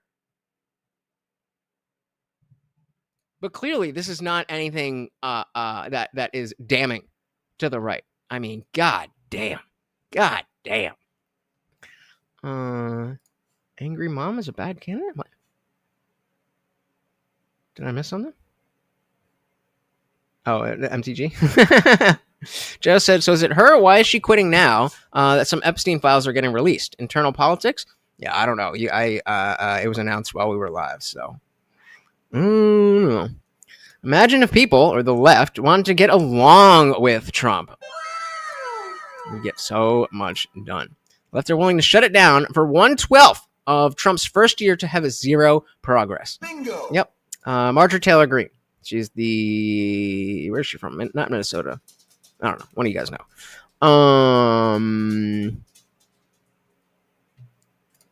The classification of left-wing in everything in social sciences is bullshit. Yep, and that's why I will talk about the fact that I do have a degree in psychology, so that when shit like this comes up and it doesn't actually match, I can tell you firsthand the overwhelming majority of social sciences and psychology is bullshit. There are real things that we know about the brain because of psychology, but not really much. No, I was arguing on another stream that neuroscience is part of psychology, and I was wrong. So shout out to Section 230. He is right that it's not neuroscience specifically is not psychology. However, there are still real studies done, but by and large, psychology is bullshit. It's just bullshit. It's just frankly a crazy person who's not ideological and represents nobody. But which you would say are all the left-wing people. The attack on Nancy Pelosi's husband with a hammer was a punchline right of center. No, the fact that a dude in his underwear was dealing with a guy with a hammer was the punchline. But you know that, don't you, Sam? Early, Kirk himself used it as a punchline. Elon himself has used it as a punchline. Trump himself has used it as a punchline. It's literally been a laugh line for all three of them. This guy was almost killed with a hammer by a guy who is somewhat ideological, also probably crazy, but certainly right of center, who was planning to torture Nancy Pelosi. Yeah, that's a weird fucking situation. And so the fact that that didn't happen and that it was odd makes it a punchline. Nobody is, ha ha, you got hammered. Okay, maybe some people are, but if you have a problem with that, then again, we have to go back to the Charlie Kirk videos and ask yourself, who is it that is giving this rhetoric that makes it okay in someone's mind to make a dancing celebration video from a political assassination? There is no way that you can make it bad to laugh at the Nancy Pelosi or Paul Pelosi thing and it not be worse that people are celebrating a death. That cannot be. That is not logical. Should she be home, right? This was not funny. And again, that level of callousness and recklessness and cruelty that you're worried about in using a term like Nazi indiscriminately, so much, there's been a fire hose of that on the right? Yes, there are people on the left who are dangerous idiots. I will be the first to admit, but it is different when it's coming from the Oval Office. It's different when it's coming from people. It's like for every one of those people who, the Gen Z. So I would not be able to find anything from the White House, from Joe Biden's White House, that was inflammatory. Nothing. Remember Dark Brandon? That's coming from the White House. Where were you then? Silent. Maniacs who made a video celebrating Kirk's death.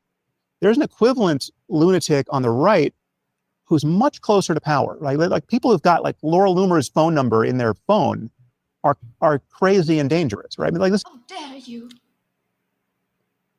How dare you have your representative's phone number? What? I would assume that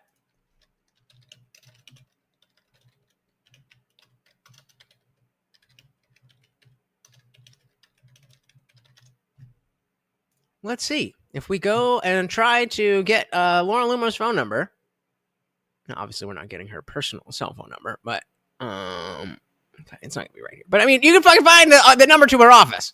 My point is that it's not a fucking crazy thing to have the number of a fucking politician. What are you talking about? Loomer bad. Right. Who's much closer to power, right? Like people who've got like Laura Loomer's phone number in their phone are crazy and dangerous, right? I mean, like this is not. And again, are we going to back that up, or are you just going to say things? Just saying things. There's a fever swamp as you move right of center. And again, we'll talk about Tucker and Candace and Nick Fuentes. And like as you begin to move rightward and toward the weird, right? And you get into QAnon and you start glad handing all the anti-Semites and conspiracy theorists. It gets very, very weird, very, very dark, and very, very well armed in a way that isn't mirrored on the left. Oh yeah, what's the line that the Marxists used about guns? Because we have shall not infringe, and they have their other thing that like I don't remember the line, but they have a fucking a Marxist quote that they always used to be like, "This is why we need guns." Now, fair enough.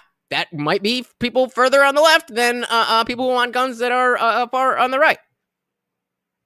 But you put all the pieces together, and guys, it's not good. And that's an important difference. I'm not worried about, yes, who's gonna, if you tell me that Louis Vuitton is being looted in Beverly Hills, I'm pretty sure I know who's doing it. I'm not as worried about that. Wait, why? Why are you not worried about rioting?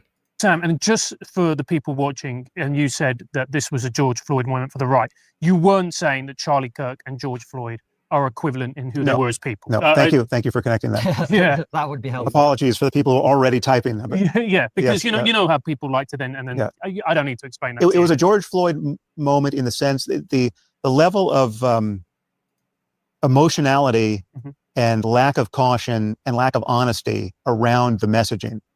What lack of caution, honesty, what lack of honesty around the messaging did we dispel?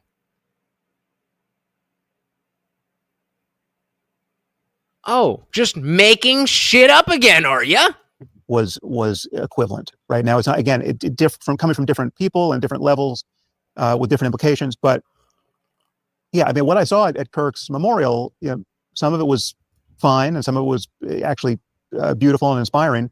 Well, remember, Kathy Hochul, fucking, what's the word? I'm lost with words today. I'm sorry, but she backed him. She backed Trump Downey. And Actual Justice Warrior was just talking about how he thinks that that's going to come back to bite her in the ass. Is it next? Yeah, next year for the gubernatorial race. So, I mean, at least until then, they can do whatever they can get done. And some of it was just a patent explosion of Christian nationalism and an appeal to theocracy, right? And oh, so you mean the bunch of Christians were saying we should be Christian? How dare you? And again, it kind of I mean, Elon's tweet was all of this in crystal form. Yeah. To say that the was left it is really? the party of murder, Yeah. Right? Which is going to be interpreted as not just the fringe of the fringe of the fringe. Because the people making videos celebrating murder were not the fringe of the fringe of the fringe. What is the point that you're trying to make here? Do not let me forget to check the comments on this. Holy shit. I wouldn't be surprised if they turn the comments off, but that would be really stupid because that's why I think they're not pushing back. That's why I don't watch this podcast that often. I think that they are fucking rage baiting the shit out of us. And Sam is just too stupid to know. He's like, oh yeah, Sam, come on back. We haven't gotten to this many views or comments since the last time you were here. In some trans cult somewhere who happen to have guns. Yeah, I don't know if you missed that, but he said that Charlie Kirk was the right's George Floyd moment.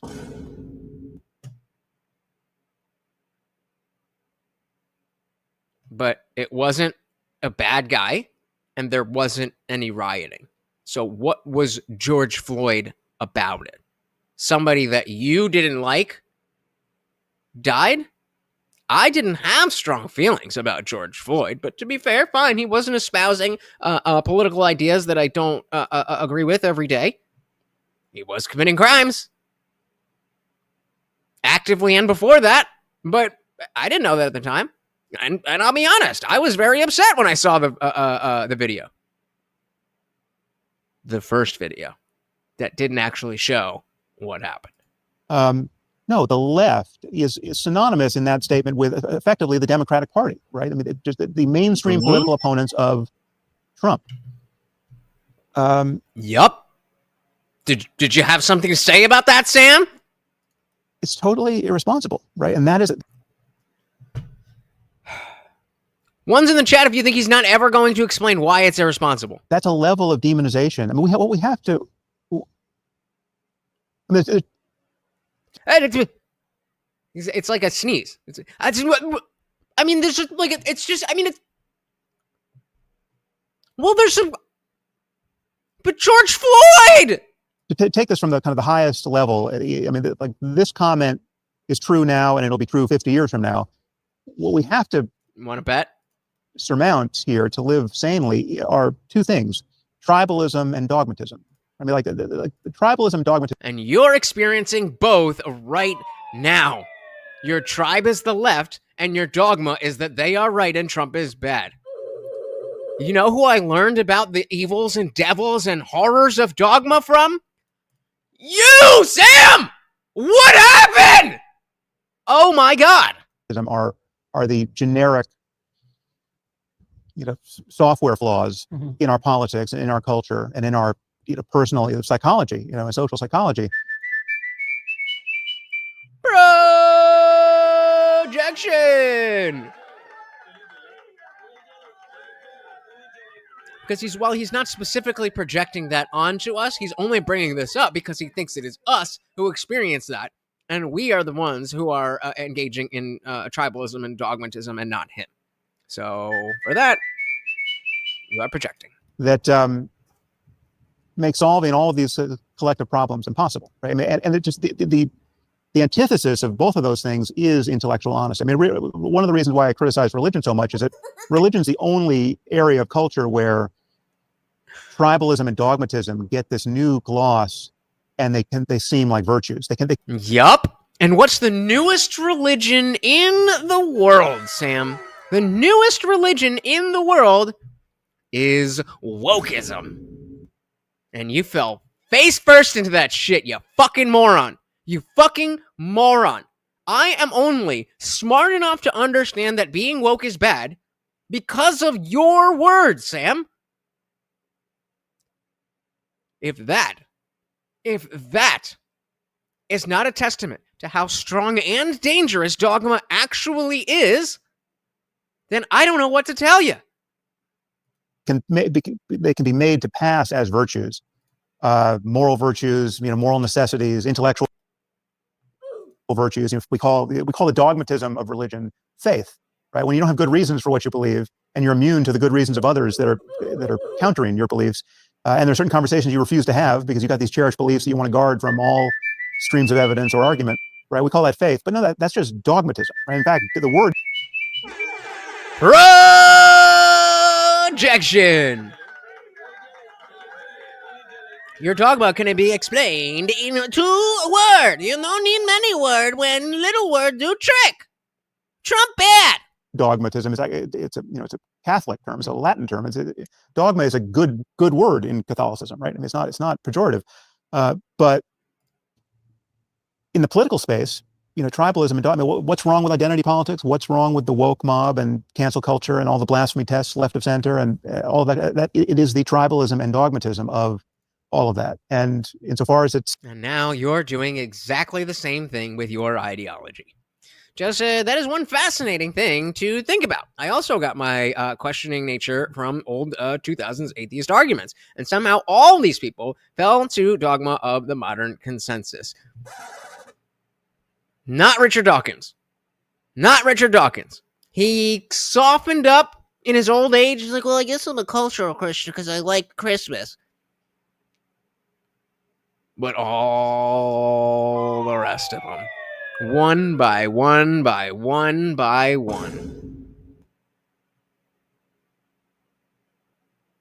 Now I'm the most base atheist. Like, what is happening? That should not be the case. Mirrored on the right, it's the same problem. It just has different nouns and verbs associated with it. Well, look, I'm glad actually that we're talking about the right, because one of the things that we've been talking about on the show more and more is seeing the right, and who have always marketed themselves as a party of, shall we say, facts and logic, even though that's a hack term. And then, so here's what I'm gonna do. I'm gonna skip to where he talks shit about our people. We're gonna skip one chapter here and make sure we hear him talking all that shit about Rogan, Dave Smith, Tucker, Candace, Owens, all these people. We want to make sure we get that in. Of course, you guys know you can keep the show going with any donation, and every single donation not only comes with a treat from Morty, but also a refill. Okay, but isn't there also a way that you could say, look, some of these ideas are going to be bullshit, some of them are half-true, some are going to be highly controversial. Bullshit, bullshit, bullshit. Which, in a few years' time, you look at in the cold light of day and was like, well, it was unpleasant, but it was true. Okay, wait a minute. Like Joe, stuff about COVID, for example. Okay, but at the time, I called that correctly. Yeah, but so let's back this up a little bit and see. Just he's not. Okay, yeah, there we go. Right. All right, I'm just gonna go right here. And he's done it with RFK Jr. He's done it with all kinds of maniacs, right? I mean, these are people. This is Joe, who are, in many cases, liars. Some of them are probably mentally ill, right? Some of them just have character defects where they just love to touch find me a third rail and I'm going to touch it. No matter how combustible our society is, no matter how little I know, I'm just going to keep touching the button to see what goes off. Projection!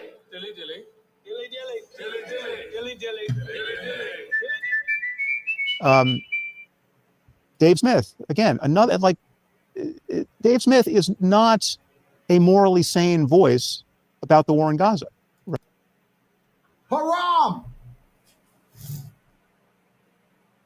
Why? Because he hasn't been? right now. He is the person he is because of what Joe has made him, right? And that debate with Douglas, I've commented on with Douglas about what I thought. Oh, tell us. Oh, please, Sammy boy, tell us what you thought of the Have You Been? Like, this motherfucker spitting. Went wrong there, but all of this has created immense harm in our culture, right? We're all in the business. Unlike, the assassination of Charlie Kirk. That didn't create immense harm. But, Tucker Carlson. Of building culture. Culture is the operating system of our society, right? I mean, then why are you trying to destroy it? Everything we care about is a matter of culture working better and better or worse and worse, right? Right. And so which way would you say that's gone over the last decade? Whether we can solve any of the collective action problems we need to solve, whether this. I mean, we could. We had a problem where there was a very small minority group of kids who were confused about their gender. We could have had a cultural fix to that and be like, no, you're allowed to be a tomboy or a femboy. But males are males and females are females. But people like you fought very hard to change that culture. Or rather, should I say, erode that culture. So good job. Good job. Solve any of the collective action problems we need to solve, whether our species survives is entirely a story, apart from an asteroid impact, it's entirely a story of whether we can sort our culture out enough so as not to annihilate ourselves. But also, parents shouldn't be allowed to tell whether their children get to keep their genitals. What? And you literally have people doubting whether the Holocaust was even a thing in the context of the greatest explosion of anti-Semitism we have seen in our lifetime, in the middle of a very clear clash between aspiring Islamist theocracy globally and the West, and Israel being the tip of the spear of all of that. Massive moral confusion being spread in our society around that, quite consequentially so. I didn't forget about shit. My last stream was about Thomas Crooks and why we're not getting answers there. Hey, shout out to the captain of the moral felon crew. No, sorry, Morty, no refill yet. Adam said I got 99 problems, but lunch ain't one of them. Welcome to the party, sir. Guys, remember, we have already hit the swole goal, so I've got push-ups to do, but I can knock out 25 push-ups easy. You want me to suffer, you're going to have to pay. And of course, every donation comes with not only a high-value treat, those things ain't cheap, but a refill. Oh, he saw me pick it up. All right, well, this is a freebie. Because I feel bad for him. What if one of you wants to hop in? I ain't going to stop you. All right, diving back in here. Welcome to the party, Adam. Moral confusion being spread in our society around that, quite consequentially so. And Joe is doing as much as anybody to spread that confusion, and he doesn't know it. I mean, I think. He doesn't know it. He's just. Actually, you know what? I did listen to Theo on Rogan. Do any of you guys listen to Rogan like regularly anymore? It's kind of gotten bad. Joe he's into his boomer stage. I mean, when we think about the fact that he was a young, open-minded 30-something year old when he started, and now he's, getting up there, and he could do better. A bunch of times, Theo was like trying to make a joke. And Joe was like, wait, let me finish the point that I'm making about the same thing that I talked about last time. That too. But, yeah, so, all right. Maybe Joe is not ideal. But is he damaging the culture? No. Not as much as people like you saying the things that you are. Joe is a good guy. I don't think he wants to harm anybody. I would not say the same about Tucker Carlson. I think they're projection. I don't think Sam wants to hurt anybody. But but I mean, with rhetoric like this, you know? Yep, Joe's a lefty.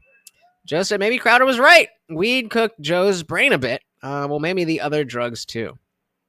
No.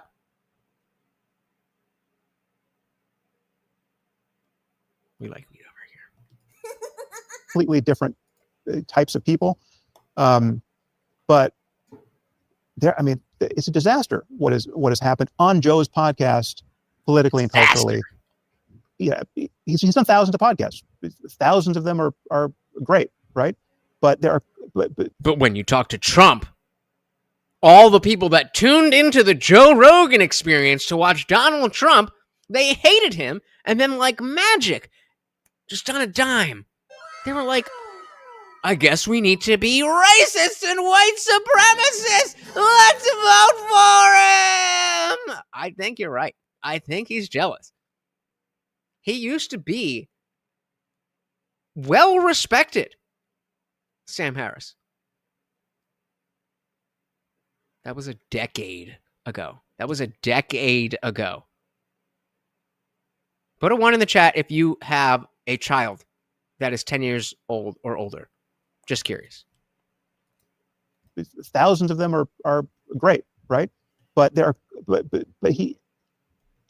there's one, so Joe's bad. Approach to this, he's taken absolutely no responsibility as a journalist or as an intellectual or as a historian or as a scientist, because he doesn't view himself as a journalist or an intellectual or historian, as a scientist. He's a comic, and he's just shooting the shit with people, and he's just exploring his interests. And great, it's Joe Rogan University, but it's not a university. He has to recognize that he's doing more than that. He's doing more than that just by virtue of having the audience that he has. But he's also doing more than that because he has this taste for conspiracy theories. He's got this taste for contrarian and yeah. So all of you who have children that age, that's how long Sam Harris has been trying to get back to what he once was. Rage page. Before your son was even conceived. Whore! Just kidding. I'm kidding. Before he was even conceived, Sam was still this guy. And he was a very different person before that. Again, well-respected. Legitimate scientific work. Legitimate spiritual work.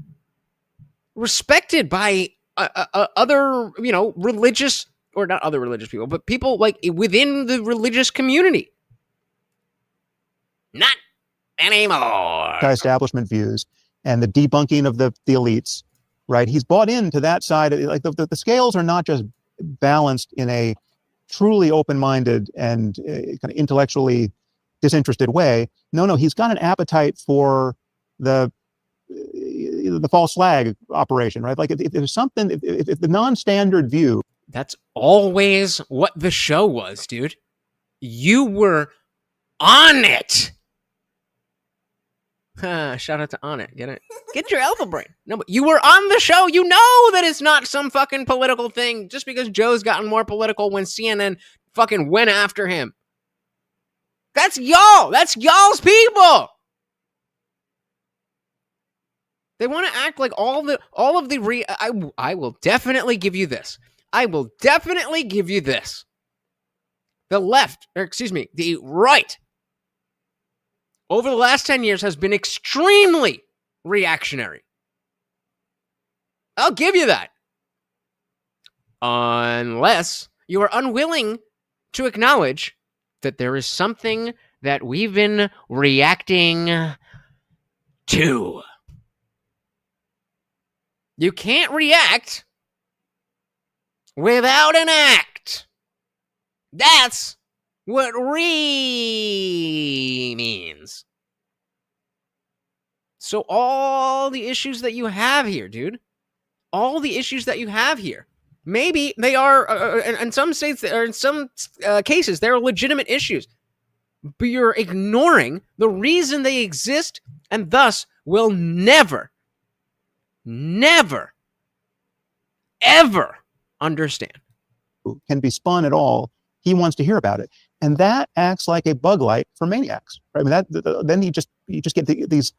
There's an endless number of people who seem to have the right credentials, and many people who don't obviously have the right credentials, like Dave Smith. But you can get an endless number of people with credentials. Oh, I remember what the credentialed people were telling me during COVID. Do you?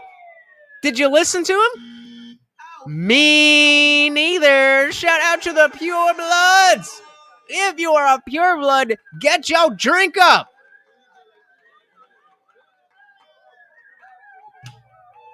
You survived the most aggressive propaganda campaign of, depending on how old you are, our lifetimes. Much respect to all the rest of the purebloods. PhDs or MDs or whatever the requisite degree is. You know, like Fauci. Who are crazy, right? Or just terrible people, right? Or both. Like Fauci. When you have a platform like Joe has, you have a responsibility to not just lay yourself open and your audience open to a fire hose of bullshit and half-truth and lies. Why? Where is that in the Constitution or the state legislature that you can't just have a podcast where you just talk shit? Oh, you just don't like it. I just don't get what Harris believes. Me neither.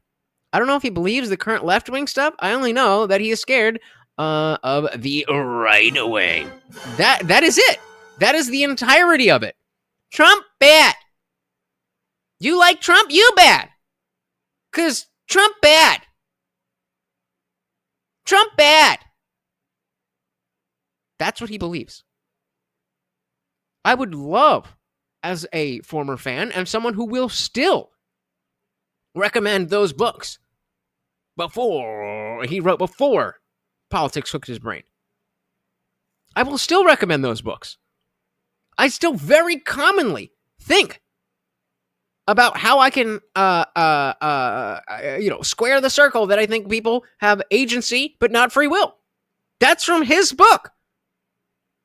I still believe that spirituality is a very important part of a fulfilled life, even though I don't believe in religion. That's from him. The book is called Waking Up, A Guide to Spirituality Without God. This fucking book changed my fucking life, dude. Oh, come on, open. This book changed my life. A Guide to Spirituality Without Religion. It's not a long book. It's a great book. Whether you like religion or not. No, he's the reason I got unconfused. Trump is the reason he's confused. And I mean, yeah, you can say, no, I'm going to close my eyes. No, I already have the right answers. Go for it. I'm not saying you got to do that. You can sit in you can sit in your home and think you have all the answers to the universe all you want. You don't. But you can think whatever you want. But the fact of the matter is that a shared reality does exist. And if you're going to engage in that reality, then you have to be willing to be wrong. Even if you're really, really smart in some areas. And Sam's not willing to do that. To a fire hose of bullshit and half-truth and lies. Okay, I'm going to be 36 in... holy shit. I'm going to be 36 next week. Oh, shit. Are we streaming for my birthday's a stream day. Y'all better come the fuck through. Is that real? Oh, shit. A Friday stream for my birthday? I would love to see 5K. I would love to see 5K subscribers. But if not, we could definitely have some money rolling in. The 28th, November 28th. 1 week from today. And so that being said, yes, I got my degree in 2012, but I'll take it. Shout out to the Vinny Garth. So the voice shows your true self and it's gay as fuck. Oh my God. Just because you want to fuck me doesn't mean that I'm gay, bro. Projection. It's 2025, bro. If you want to suck a brown dick, just tell people you want to suck a brown dick. It ain't going to be mine, but it's okay. You saw this and you thought about gay. That's you. Welcome to the party. Isn't there unfiltered? Okay, but isn't there also a way that you could say, look, some of these ideas are going to be bullshit, some of them are half true, some are going to be highly controversial, which in a few years' time you look at in the cold light of day and was like, well, it was unpleasant, but it was true. Okay, wait a minute. Like Joe, stuff About COVID. The fact that Joe was right. Oh, Firehouse is bullshit, except that all the bullshit was not bullshit. For example. Okay, but at the time, I called that correctly. Yeah, but Sam, No, you didn't. You are right now still not calling it correctly. Everybody, I mean, that was so easy to see as an instance of left-wing, politically correct overreach, right? Like calling the lab leak hypothesis racist at the. Okay, then what's your issue with Joe then? Because, fair. When you're like, oh my God, ivermectin, horse dewormer. Like, okay, if that's your fucking issue. But if you think that he was right about that, then what is your fucking issue? Trump bad. He liked Trump. He talked to Trump. Trump bad. Overreach, right? Like calling the lab leak hypothesis racist at the time. I mean, the very hour, the first instant of this happening, every sane person who's not indoctrinated into wokeism at that moment saw, okay, that's Sam, bullshit. I don't think you're remembering this correctly, with all due respect. I remember, and oh wow, a little bit of actual pushback. Just tell you our perspective as people who make videos on YouTube, right? That we were having conversations about, are we allowed to have this particular discussion about COVID or masks or vaccines or whatever? I love to put the ladies to sleep. Okay, that's a bigger conversation. And the Wuhan thing, because if you'd said that was the case at the time you were not allowed to say it, YouTube would literally nuke your YouTube channel, right? So when Joe pushed back on it, which I'm grateful to him for doing on that thing, he was leading the way in challenging some of this public health nonsense. Yup. Right? Okay, yeah, so yes, if you want me to say that some conspiracy theories are true, yes. But it's not a conspiracy theory to say a well-documented medicine will work for the thing that it's well-documented for working for. This is cope. Some conspiracy theories are true, and it was the fact that this conspiracy theory was true. But you're not even talking about that yet. We haven't even gotten there before there was any conspiracy theories about anything. I'm talking about Joe specifically. I know that the lab leak theory predated the ivermectin thing with Joe, but we're talking about Joe. And he said it's a fire hose of bullshit, but all of the bullshit was not bullshit. So what is the issue? You either think he was wrong or you understand he was correct. If he was correct, then you shouldn't be mad. And if you're mad, then you think. So you saw conspiracy theory, Alex Jones is going to get it right some of the time.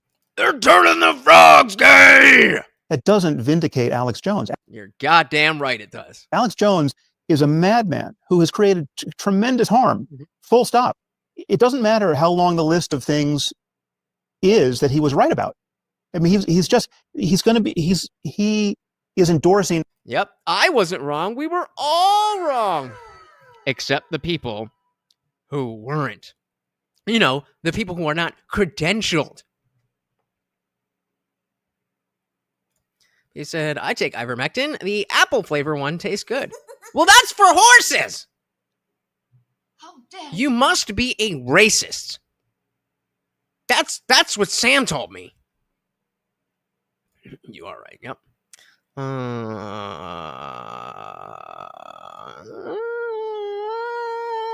I mean, Jay's got a point. Welcome to the party. I mean, Konstantin's trying to give some pushback.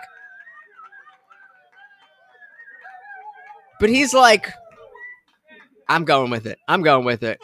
Welcome to the party, Jay. That's the energy we need. I mean, he is endorsing every crazy conspiracy allegation. Some are going to be, at some point, you're going to say, oh yeah, this thing that seemed totally implausible and even irresponsible to entertain, turns out that was right. The CIA did do that.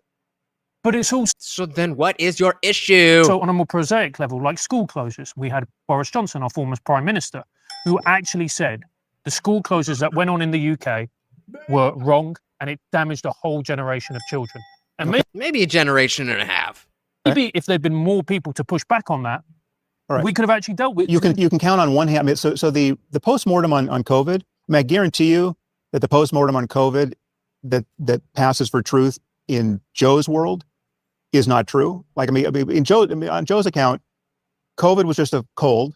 So Joe wasn't completely right, but he was right about some things that I was wrong about. So the fact that he thinks things now that aren't right means that I win. The mental gymnastics.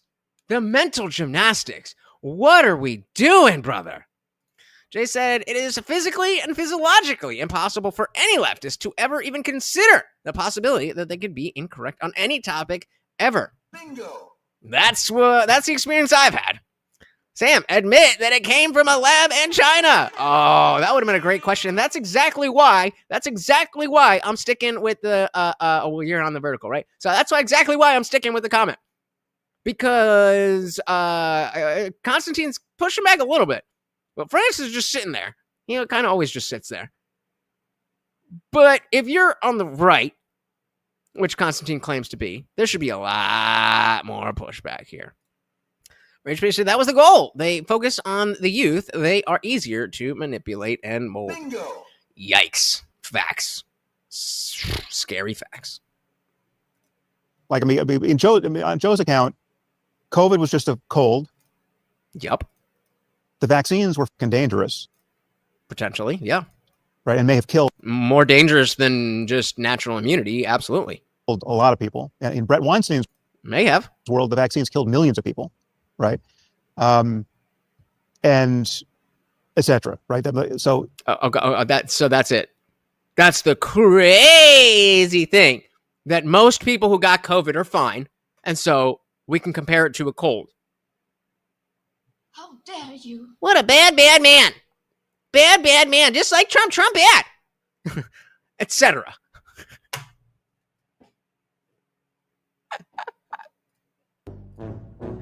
I didn't clock how fucking stupid that was. Oh, hold on. We gotta do it again. Hold on. I'm empty. Hold on.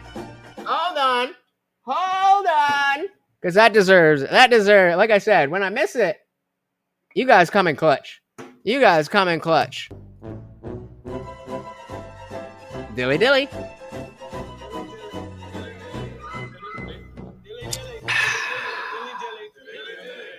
Back to it.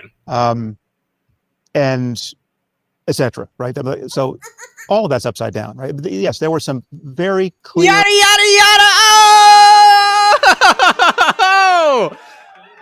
Well, we'll put the music on for the reference itself. For the reference itself.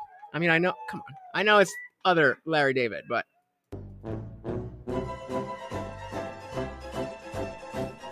Okay, so if I stop it in the middle, then the next time I play it, it's gonna start in the middle. StreamYard, fix that. But hey, we're not getting an echo, so I'll take with that. You know, yada.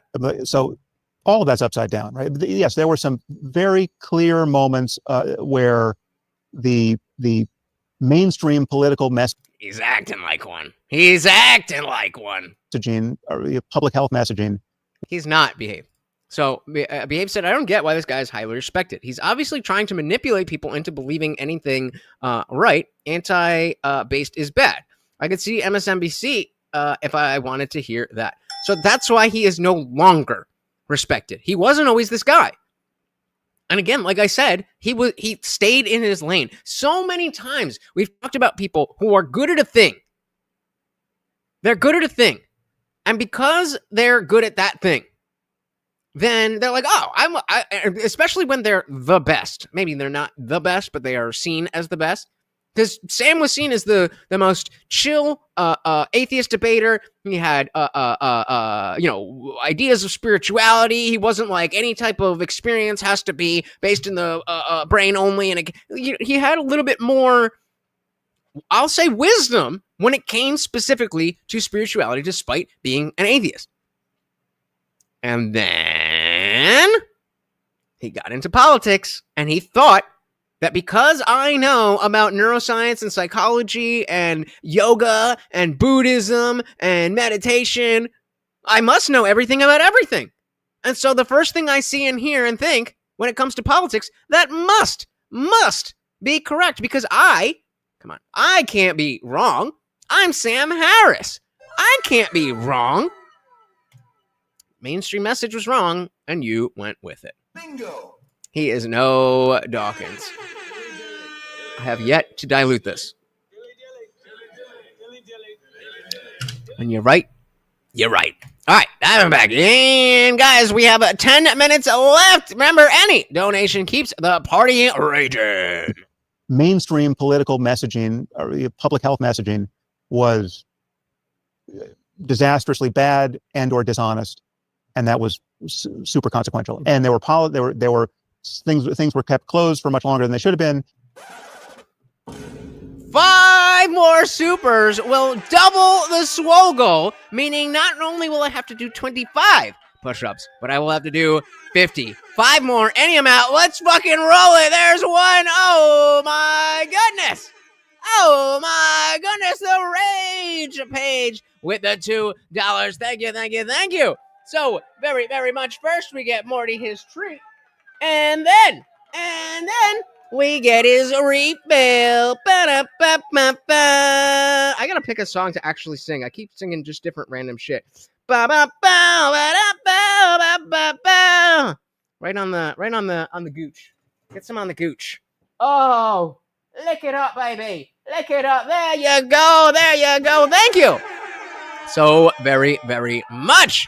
Adding, of course, to not only the Morty Memorial Fund for when this motherfucker passes, but making me do more push-ups. Thank you so very, very much. 4 more, and the goal is doubled from wherever it is. So now this is 52, so that's 26 push-ups. Keep them riding. Jay said the only reason people like Sam make money is Caucasian leftist females feel terrible about being Caucasian. Again, I will be in full honesty about 10 to 15 years ago. I did buy 2 of his books. But like I said, that was before he broke his brain on the stuff that he actually knew. But yeah, that's been the last decade of his career. The mainstream message was obey or else. America survived the most of, that's exactly why I say with the, to the purebloods. If you are a pureblood, if you did not take that vaccine, then you survived and fought back against one of the most fascistic, but also strongest propaganda campaigns, arguably, in our lifetimes. So, one more time to the purebloods. We are few, but our blood and our semen will be very, very expensive in just a few years. Quote me on it. And there were things were kept closed for much longer than they should have been. We were not nearly as flexible as we should have been in just understanding this was a moving object, and with each new variant, things were changing, and that the science is catching up to the problem, and there's lots of scientific uncertainty at every stage along the way, and there are people covering their ass, and it's not a pandemic, right? Well, No. But it's. I mean, you sure about that? But it's just whatever. Again, if you just add up the indiscretions of people covering their ass and people not knowing what they're talking about, and it being a moving target, and us doing lots of stuff for the first time is really difficult, and lots of people also dying, and there being a real risk of the healthcare system collapsing, it explains 99% of how badly we handle it. But the lessons being drawn from how badly we handle it, in many, many cases, are the wrong lessons. I mean, we're living in land of hallucinations right of center around what should have been learned from COVID. I mean, again, oh, sorry, I didn't add to the banner, and of course, the party rages on. COVID was a dress rehearsal for something quite a bit worse that we up the dress rehearsal, and I hope someone's learned. How dare you? We fucked it up. Now it's we. We fucked it up. We had it wrong. Did we though? I had it right from the beginning. I remember when Papa Lutch was like, well, no, this, what was the second one? The Delta variant. Now the Delta variant is coming on. Maybe, maybe we should take this seriously. No! And I was like, hey, you're old. Yeah. Go get your fucking shot. I was 30. What the fuck do I need a fucking shot for? If I'm gonna get sick from the shot, and I potentially could get infected with the virus and not get sick at all, then explain to me the calculus that if I potentially get this very low percentage chance of getting sick that I could die. Well, okay, why don't we deal with that when we cross that bridge? I'm not going to. It's like it's the same fucking mentality as, well, let's go blow up another country to make sure that there's not a war. Well, then that's just a war then. What? We up the dress rehearsal, and this motherfucker. And I mean, I hope someone's learned actionable lessons that can be implemented in real time next time. But what I fear has happened is that as a culture, we're actually less prepared for a worse pandemic because of how badly we learn the lessons of our failure. Speak for yourself, motherfucker. Well, no, I agree with you. And I think there is no doubt that COVID broke a lot of brains. And by the way, I can't... Namely, Sam Harris. Can't speak for Joe, obviously, but I suspect if you speak to him, he'll feel that you went crazy over COVID. Yeah, and if no, I speak 100%. To he has no idea, but one of us is right. He has no idea. Yeah, one of you is right, and it ain't you, bro. It ain't you, bro. You're so close. Yeah, well, obviously. He has no idea. But one of us is right. Projection. You can't make this shit up. This is like talking to a woman on the whatever podcast. What? He has no idea, but one of us is right. I think he does have an idea. I think you don't have an idea. Crazy over COVID. Yeah, and if no, I speak to 100%. He has no idea, but one of us is right. He's. You could both be wrong. No, okay. Okay, fair. I'll take that, but there is no question that Sam is wrong. I guarantee you that there is. No, you're not. A consensus understanding. Shout out again to the Rage page, keeping the party raging around what happened during COVID that is not in Joe's brain or in the brain of most of his audience, and it's in broad strokes the best understanding we have. It's not to say that we know down to the last person who died of COVID. Again, this we stuff. We have all of this information. Do you though? Because we have a bunch of information, and it's different information. And yet, we still know more than you. Loser. But within an order of magnitude, we know what happened, right? And that's not what Joe is saying about COVID. Let me make the point I was going to make, which was... Yeah, and a lot of people, I made that calculation, and I think it is a what's the word? That that's a bad thing on the part of all these companies that fell in line. Obey. And I don't have kids. I don't have a wife. I got Morty. It's me and him. So I was definitely in a better position to be like, well, fuck you. I'm not taking that. But also, more about why COVID affected a lot of people the way that it did, and broke people's brains is a strong statement. I use it because I do feel that happened. there was, and I'm not talking about Joe specifically, I just mean that a lot of people felt this way, not felt this way, a lot of people ended up being much more conspiratorial coming out than they came in, right? Wonder why? I wonder why. Maybe it's because we will never forget. Or if you're only, you'll never forget. Maybe some will forgive. But I will never forget.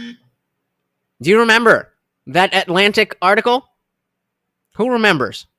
If you've been here for a while, you definitely should remember.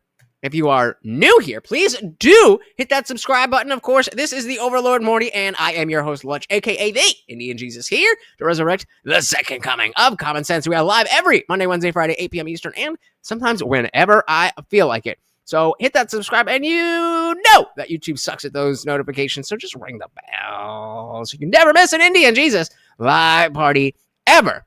Again, nobody remembers the Atlantic article? I'll pull it up. Ended up being much more conspiratorial coming out than they came in, right? Because we had this thing called public health, and we had this other thing called science, scientific truth, right? And we went so far over, and these two things are in tension, because if you're trying to communicate nuanced, complicated. So, this is from Halloween 2022. Right in the heart of like, okay, maybe we don't really need to be doing all this stuff. And the lefties are like, well, let's just, we were all fighting, and some people were saying some things, and some people were saying other things, but we all were doing some stuff. Let's declare a pandemic amnesty. Let's focus on the future. No! How about that?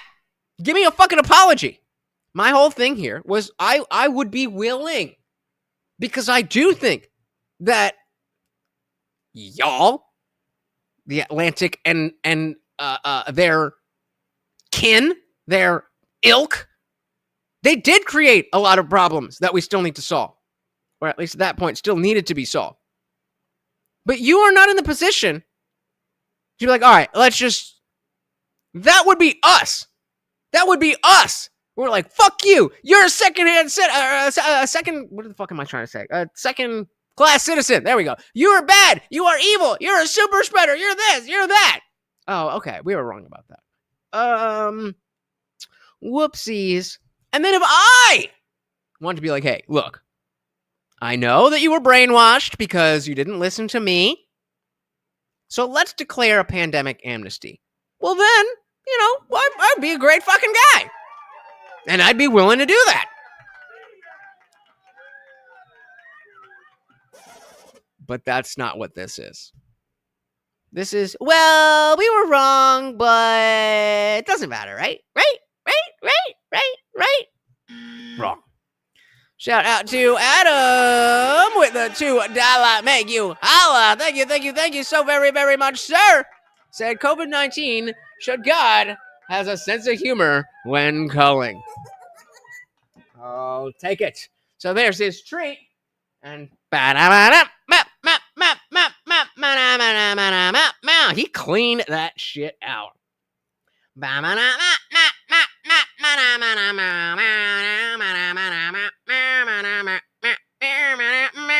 right, that one's he's gonna have to fight a little more for that one. There you go. Thank you, sir. And the party rages on. Thank you so very, very much. These two things are in tension, because if you're trying to communicate nuanced, complicated, ultimately unverifiable scientific theories or hypotheses to a public with an average IQ who are in panic and fear, scared for their lives, they're being fed all kinds of crazy stuff in the media. You have to take the scientific truth, and you have to, this is best case scenario, this is why people being corrupt. Scientific truth, he said. We're talking about COVID, and he said scientific truth. Okay, bro. Without Fauci having funded the lab in China, all of this other stuff, right? Just in a perfect world. Did, in case and you didn't have to know. Condense that complex scientific truth in. Don't forget, if you are broke, that is totally fine. This is a free show, but if other people are paying to make sure the show is running, please at least hit the like button on the fucking super chat. To public health messaging. Yeah. And which is a political process. And that process ended up going so far over to public health, and then you add on top of all other things that happened, cover-ups of certain things that we now know to be true, or as best we can, like where COVID came from, etc., that a lot of people went, well, this thing you told me in the interest of public health was actually just you lying, right? Because it turned out not to be true. Well, but in many of those cases, it was. Yeah, there's nothing immoral about being wrong. Like, yeah, there was a lot of moving pieces, but you seem pretty goddamn sure. And then when you're shown to be wrong, you apologize. You get the mea culpa. You have accountability for your words and your actions. Look at him. Look at him. And you guys, can the vertical people say, oh my goodness, he is living life right now. Thank you, thank you, thank you so very, very much, guys. Not just people lying. I know. Yeah. I know. But if you're being Let's back it up. as best we can. Yeah. And which is a political process. And that process ended up going so far over to public health. And then you add on top of all other things that happened, cover-ups of certain things that we now know to be true, or as best we can, like where COVID came from, etc. A lab in China. That a lot of people went, well, this thing you told me in the interest of public health was actually just you lying, right? Because it turned out 6 feet. If you stand 6 feet apart, then you can't get it. If you wear a mask while you're walking from the host stand to the table at the restaurant, then you're not gonna get it. But you can take the mask off at the table because you know COVID. COVID don't like hamburgers. Not to be true. Well, but in many of those cases, it was not just people lying. I know. Yeah. I know. But if you're being bombarded with messages and told you're a terrible person for not believing them, and you then discover that those messages were actually false, right. Most people are going to say, I have been lied to. Yeah. Right? And so we've ended up in a very conspiracy. Like, yeah, of course. Like, and what's your point? The point is that we were fucking lied to by people like you, by people who you still respect and give authority to. Territorial world, partly, I think, because of what happened during COVID. And by the way, if you lock people in their homes for 2 years, some of them are going to loop it. You know what I mean? Yeah. But part of the burden that our public health authorities couldn't effectively shoulder was that they were messaging into a polluted information landscape that was poised. Polluted by who? Polluted by who, Sam? That is the fucking point. It was not polluted by people on the right. It was polluted by the liberal economic order. To be this conspiratorial and this distrustful of authority. And in large measure, I don't know why I said economic order. You know what I mean? Independent media is culpable for that. I mean, it's the Candace Owens of the world and the Joes of the world who were calling bullshit where things were actually bullshit. And there's no way he's saying, I must be mistaken here. I must be misunderstanding. He is saying that the people like myself who felt like we were lied to because of what Candace Owens said? Is that the argument? No, I said maybe the most human thing you can do is admit you're wrong.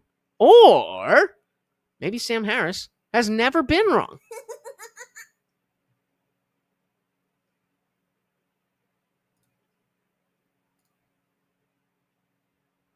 What? Actually, I don't even want to know. I don't even want to know. calling bullshit on absolutely standard science. And I mean, the people who Joe had on his podcast again and again. Podcast? Hello, welcome to my podcast. Science. And I mean, the people who Joe had on his podcast again and again, Brett Weinstein and all the other ivermectin cultists. Ivermectin cultists. Didn't you just talk about intellectual honesty, Sam? Ivermectin cultists. You mean people who took their doctor's advice as you told them to do? You can't make this shit up. You can't make this shit up. I might have to. We got see the problem is that for the clips that I want, I need them like this because y'all motherfuckers don't watch clips. So I need shorts. But, bringing up ivermectin is super thirsty. Oh! Facts.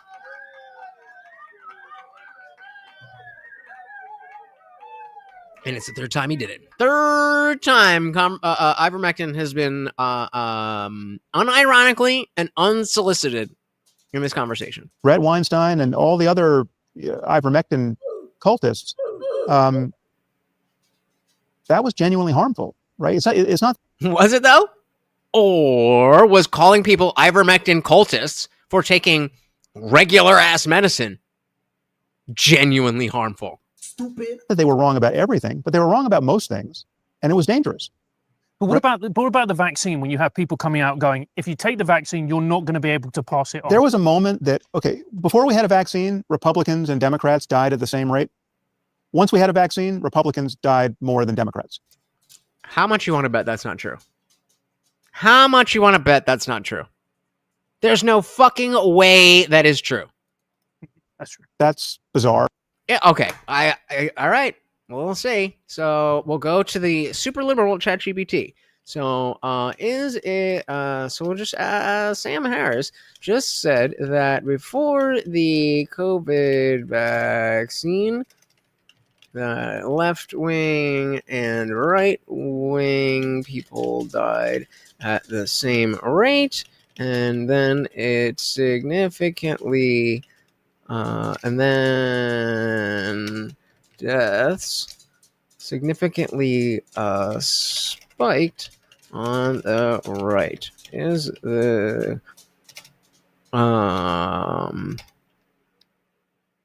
what exactly is he referring to?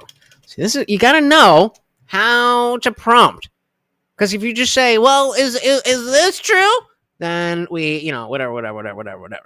But asking what he is referring to doesn't make it seem like I'm trying to come in and prove him wrong. I'm just trying to establish, information. I would imagine that you can cross-reference medical records with voter registration. But what does that mean? Grok only goes off what people talk about, not about fact. Is that true? I didn't know that. I happened, ChatGPT just came around first, and Grok seemed like a weird thing. I didn't trust Elon so much at the time, so I have no problems with Grok. Grok definitely, when Midjourney was still a thing, Grok definitely did the AI art better than ChatGPT, but I don't know. It knows me now. So, I said Sam Harris just said that before the COVID vaccine, the left wing and the right wing people died at the same rate, and then deaths significantly spiked on the right. What exactly is he referring to? He's almost certainly referring to a real finding from a Yale NBER study on the excess deaths by political affiliation, not something he made up. Here's likely what he meant and what the data actually show. Excess deaths. So, researchers linked voter registration in Ohio and Florida to mortality data. Georgia. Excess deaths here means more people died than would normally be expected based on pre-pandemic trends. Okay, so now we're comparing this not to pre-vaccine and post-vaccine. We're comparing pre-COVID to post-COVID. So before the vaccines were widely available, the gap in excess death rates between Republicans was relatively small. In their adjusted analysis, the difference was about 1.6 percentage points, or only plus 22%. In other words, both sides died and the rates were not wildly divergent on post-vaccine period. After April and May 2021, when the vaccines became available, the gap widened dramatically. Their analysis shows that excess death rate gap increased to 10.4%. Republicans having 150% higher death excess. So then, Caveat. Okay, this is based on registered voters in 2 states, so it's not necessarily a full generalizable thing in the U.S. population. Excess death is not necessarily all directly from COVID infection. Excess mortality could come from indirect causes, i.e., overwhelmed healthcare system, delayed care for other conditions. So this is bringing in the died with COVID or from COVID or next to COVID or knew somebody that once had COVID. And like I fucking thought from the beginning, it's fucking bullshit. Bullshit. Hey, said it's so convenient that the flu ceased to exist during the COVID pandemic. Yeah. Fact is indeed tricky these days. Angry said, I'm registered blue and vote red. I'm registered blue for my wife's job. Fair enough. The Rage Page said it was shown making up people's personal life info and giving false states on things. Yep. Madman said, if you live in a large blue place, you should register blue. You will never have any say in a red race, but you might be able to sway the blue more to the right than the left. Take New York City, for example. Cuomo was the Republican running. Yeah, there's a lot. It's not every state, but many states allow you to, many states you have to be, for the primaries, you have to be in that, you have to be registered to that party to partake in the primary. So a lot of people will switch their the registration every cycle depending on who's in office, so that if if the incumbent is Republican, then you want to be registered blue so that you can have an effect, as Madman is talking about, and vice versa. If you're a liberal and you you're a liberal right now, we got Kathy Hochul with Mamdani coming in, and so for the midterms, you're likely going to, well, I guess the midterms don't matter because it's an actual race, but you know what I mean. You can't affect it. What he said. I'm gonna leave this. What he said. Our vaccine, Republicans died more than Democrats. That's true. That's No, it's not. bizarre. Shouldn't be that way. It wasn't that way. Mm-hmm. That's Where's the pushback with from COVID and with COVID? message. That's political. Is that all the other consequence of things being political. equal? Yeah, that's political like, messaging. Obesity, all age, Yeah, all of that. as far as I know, Republicans yeah. tend to be older. Republicans also do tend to be older until Trump came around, which was way with the second, and was post COVID. This past election was way past COVID. So another good point. It's almost like just with wrestling KD.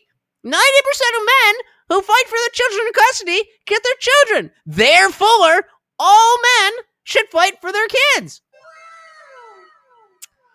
Don't do that. Yeah, Right. But it was no, not factoring. I believe that's it's just purely a matter of So you're vaccine saying, hesitancy. so your claim is, just so that I understand, what you're saying is right of center people got anti-vax messaging, didn't take the vaccine, and all other things being equal, died at a higher rate. Right. That's your claim. Yes. Right. Yeah. And honestly, Joe was a super spreader of those ideas. Right. I mean, so now we can be super spreaders of ideas. So what you mean is successful. Jelly. So last I looked, I haven't looked at these data for some months, but within the last, I think I did a podcast a couple of months ago, and the authority who I had on at the time, Mark Lipsitch, I believe, signed off on these numbers.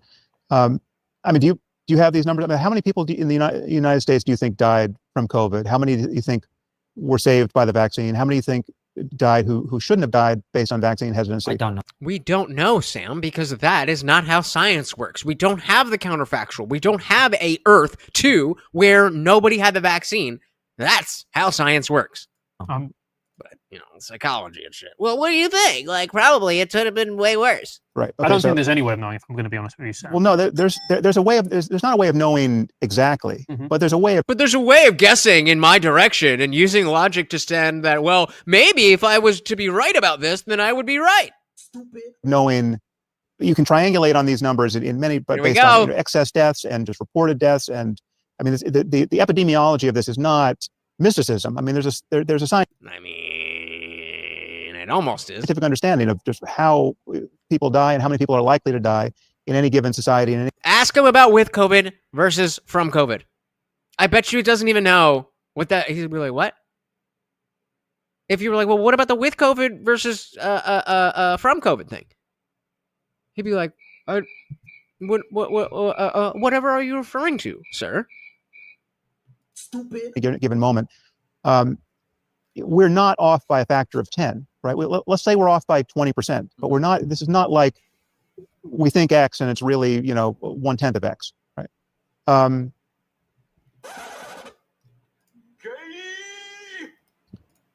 Something like 1.2 million Americans died from COVID, right? Now, From or with? There we go! Finally! Francis is a man of few words.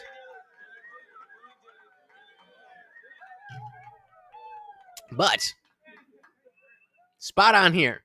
From COVID or with COVID? Let's see if I'm right. Does he know? And is he bullshitting? Or does he not even have a fucking clue? from COVID, right? Now, From or with? COVID is the reason they died. Okay. Are you sure about that? How did you know that? Let's see. So now we're getting to. So he also made a claim about people dying.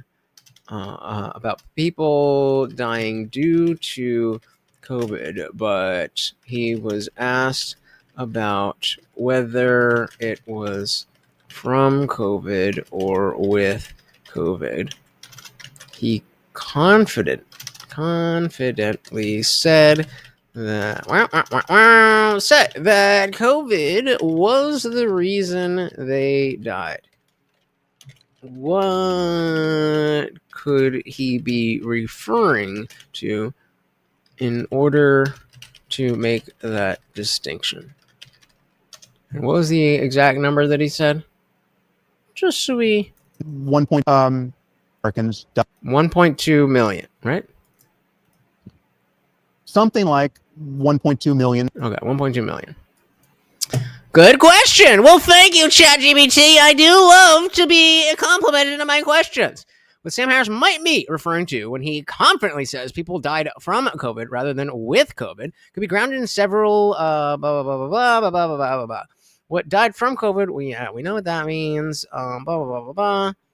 Comorbidities are common, but that doesn't invalidate causality. Well, many COVID fatalities involve comorbidities like being fat as fuck and dying in a fucking car accident. It doesn't, having comorbidities doesn't mean COVID didn't cause the death.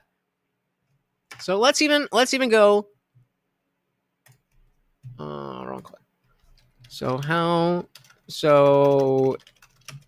if someone died with COVID, how would one determine that COVID was the cause and not the comorbidity? Hey, we got Kobe in the building. Welcome to the party. Sam Harris used to be friends with Joe. Now Joe lives rent-free in his head, jealous as a motherfucker. Welcome. Dylan said, nope. They said COVID vaccines made Sam a sample. I wouldn't be surprised if he drools all over himself. His brain is extra smooth, just like the peanut butter Morty loves. All right. So, yeah, if they have if someone died with COVID, how would one determine that COVID was the cause and not the comorbidity? Great question. Oh, thank you. And this is one of the most misunderstood parts of the entire pandemic debate. The with versus from distinction sounds simple, but in real epidemiology, it's more about causality, not just labels. Here's how doctors and blah, blah, blah, blah, blah. The trigger versus the background condition. Think like this: a comorbidity, diabetes, blah, blah, blah, blah, blah, is the background condition. COVID is the trigger that can push someone into respiratory failure, blood clots. So if you're fat as fuck, so again, we are counting. If you are fat as fuck and you got the flu and would die, then they would say you died from the flu. and not from I know what we're trust me, all right, I'm not just gonna be like, well, that's what it said, guys. Trust me, as I am currently fucking talking about. So they're saying that that's the background condition versus the trigger. So that is still making the point that you're saying if you have diabetes and you're fat and you have a heart condition, then theoretically, had you not had those comorbidities and you still got COVID, it is reasonable to think that you would not have died from getting COVID. But that's not how they're counting it. They're saying, well, because the reason that the person with these background conditions ended was the COVID triggered all of these other bullshit, then it's COVID's fault. I don't accept that. I don't accept that. If you are telling me situation A, you have a healthy person, situation B, you have an unhealthy person, you have the same exact virus, and the person with no comorbidities is completely fine, and the person who's fat and all this stuff dies, I am not willing to accept that COVID was the causal factor. That is not how words work. That is not how medicine works. That is not how science works. Unless you're Fauci or Sam Harris. So again, I can just listen to he's much smarter than I am. Again, remember that Dogma does not care about your intelligence level. He's much smarter than I am. Yet I can hear when he says some bullshit. I can hear, oh, that's bullshit, without even knowing the numbers first.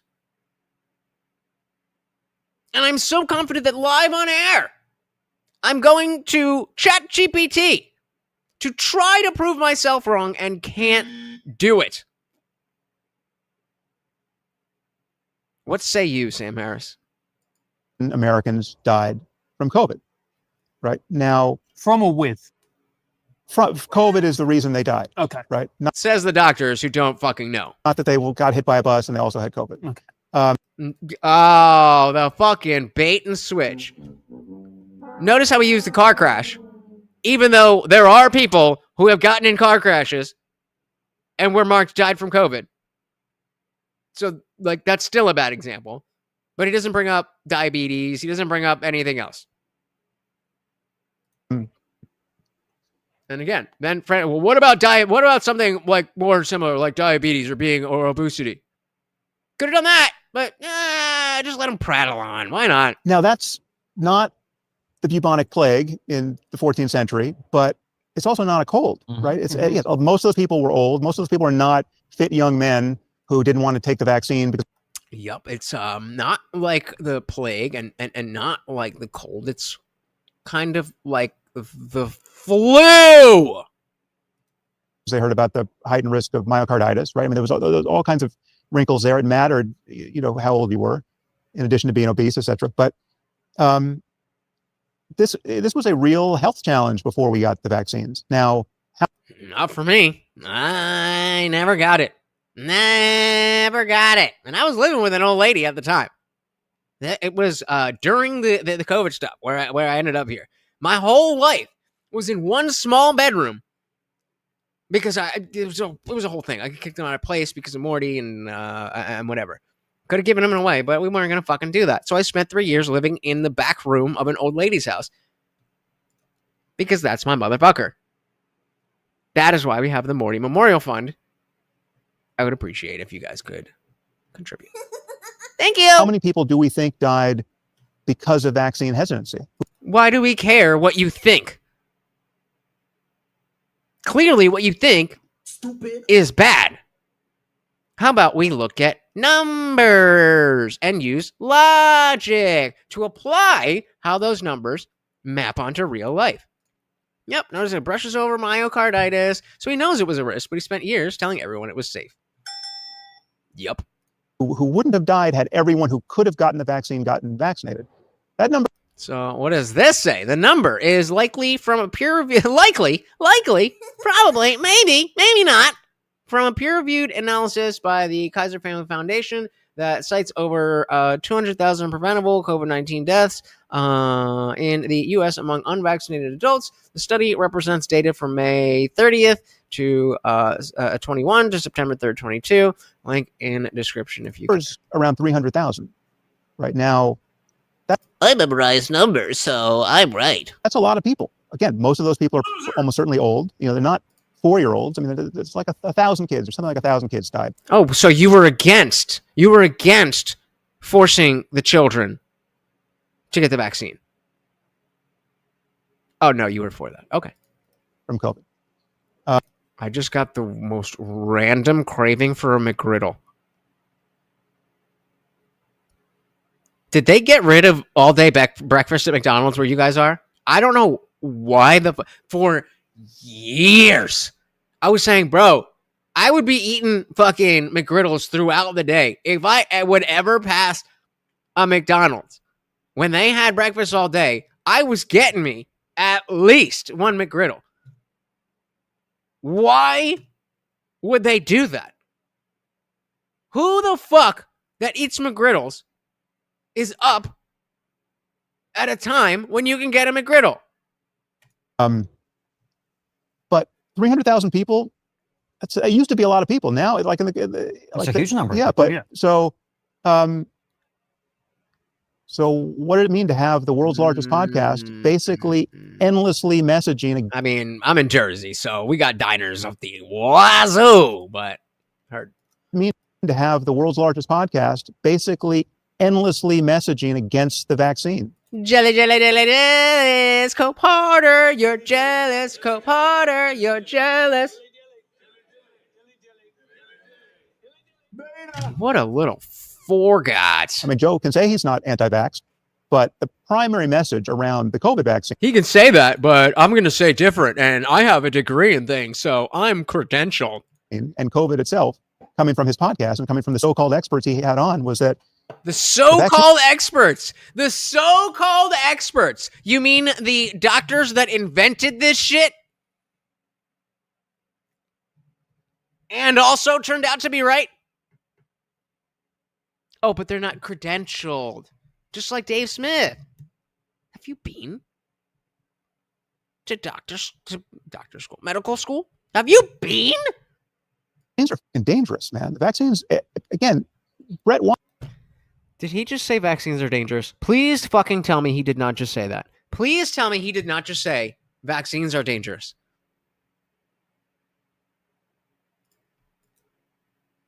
The vaccines are dangerous, man. The vaccines, again. Yeah, bro.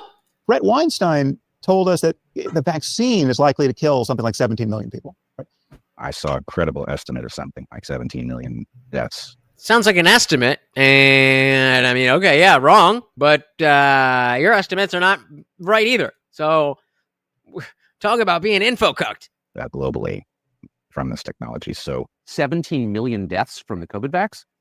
Well, when you scale up to billions, it's not hard to reach a number like that with a technology that's dangerous. Zero evidence of anything like that happening. That is a complete hallucination. A hallucination. But because some people in lab coats who just made shit up agree with me, then they have the right answers. I mean, I feel like I'm beating a dead horse here, guys. I feel like I'm beating a dead horse. We're going on. What should have happened? What is the chapter called? What should have happened during COVID? Okay. Here's what are we gonna do? How many people are in the main stream? Okay, so I'm gonna put up a poll. Actually, no.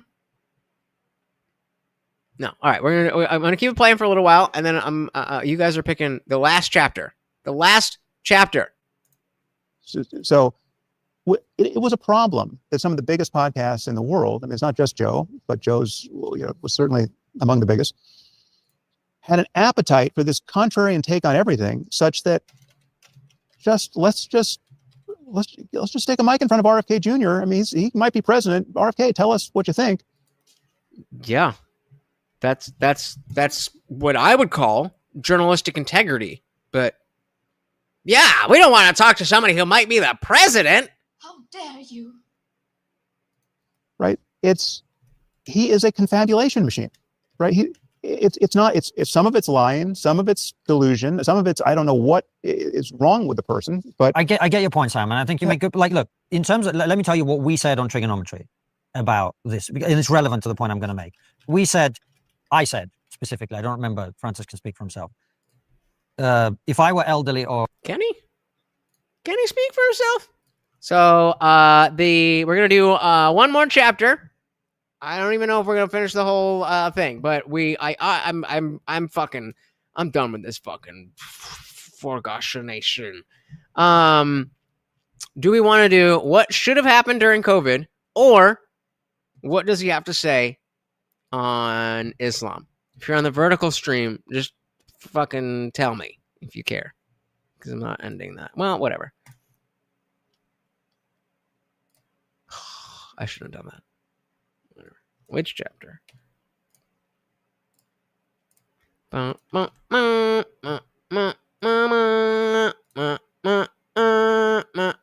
it's not letting me highlight that. God damn it. So it's what should happen versus COVID versus Islam. Now, there we go. And yeah, PhD in cognitive neuroscience. The irony that is cognitively impaired. I mean, like I said, you can't make this shit up. You can't make this shit up. Let's not be mean to Sam. Why?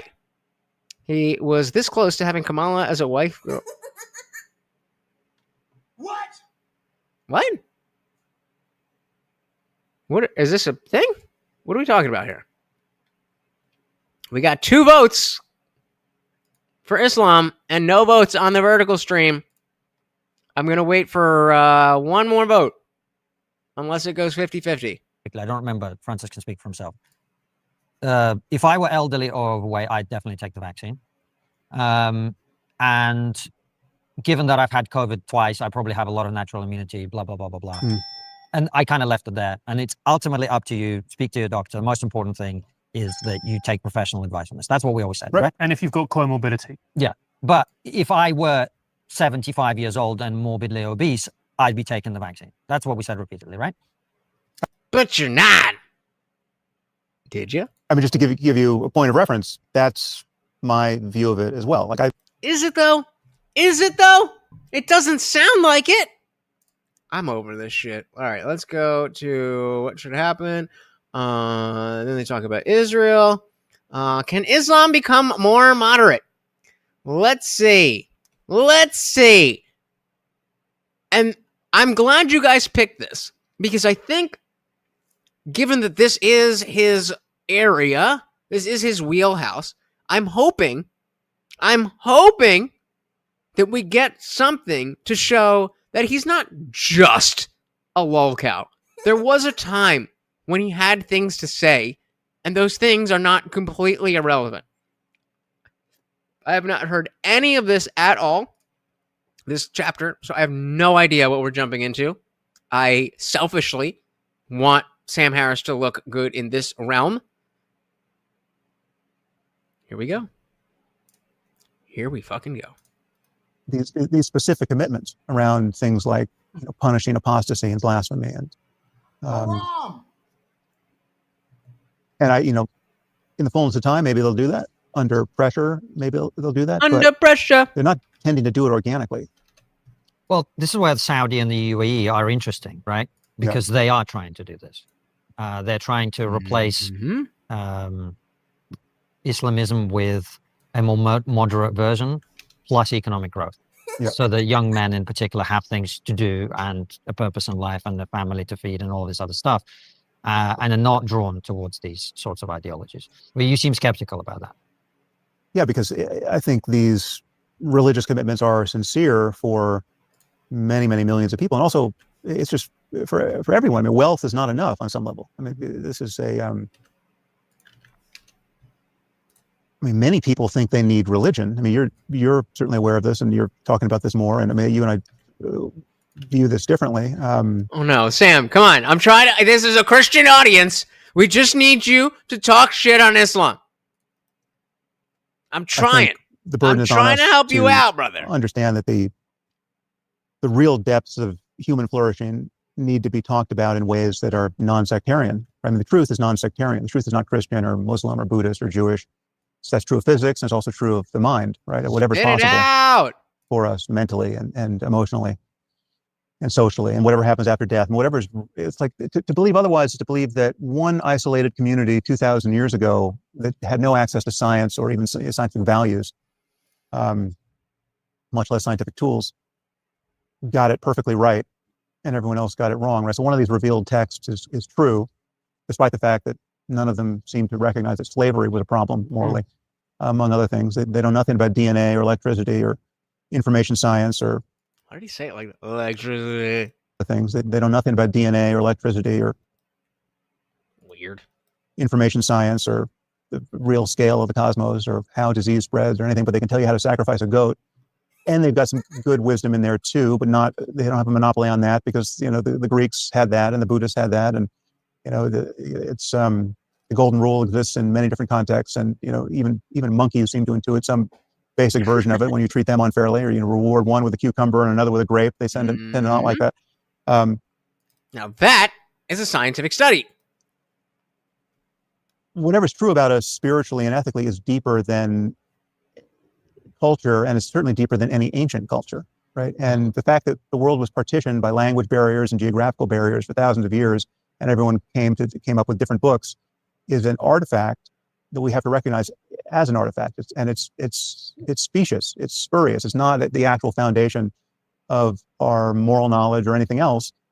And when you go into the Bible and read it and purport to find wisdom there, even if you're a fundamentalist, fundamentalists are picking and choosing the stuff that they think is wise and the stuff they think is better left ignored. And they're doing that on the basis of a larger cultural conversation that is secular and that has moved on. So it's like the fact that you're still not trying to figure out whether you should kill somebody for working on the Sabbath if you're Jewish and reading the Pentateuch, or you know, whether you really need to hunt witches in your community for the crime of witchcraft, right? But the fact that you can ignore all that and just take the so-called good stuff, again, that's an editing procedure that is the gold standard of that is your own moral intuitions that have been tuned up by your engagement with the 21st century, your inevitable engagement with the 21st century and a wider secular culture, right? So none of these religions have a monopoly on anything other than their own sectarian ignorance and tribalism and dogmatism. Including being a woke leftist. That is now, as far as I see, an official religion. All of that. And Sam, you are lost in the sauce. Is best disavowed, and we can have a real conversation about the what is truly transcultural and deeper than the artifacts of whatever, you know, grandma had in her bag before we knew anything about biology or the human brain, or what grandma had in her bag. What? Etc. Etc. But most of the world doesn't see it that way. I'm gonna start using that. Listen, just like etc. The world is mightily. Or no. You got to say etc. Attached to whatever they got at mother's knee about the unique sanctity of a specific book and what happens after death. And I will give all of the money that I have that you guys have so generously given me tonight. I will give it to charity if you can tell me what the fuck he just said.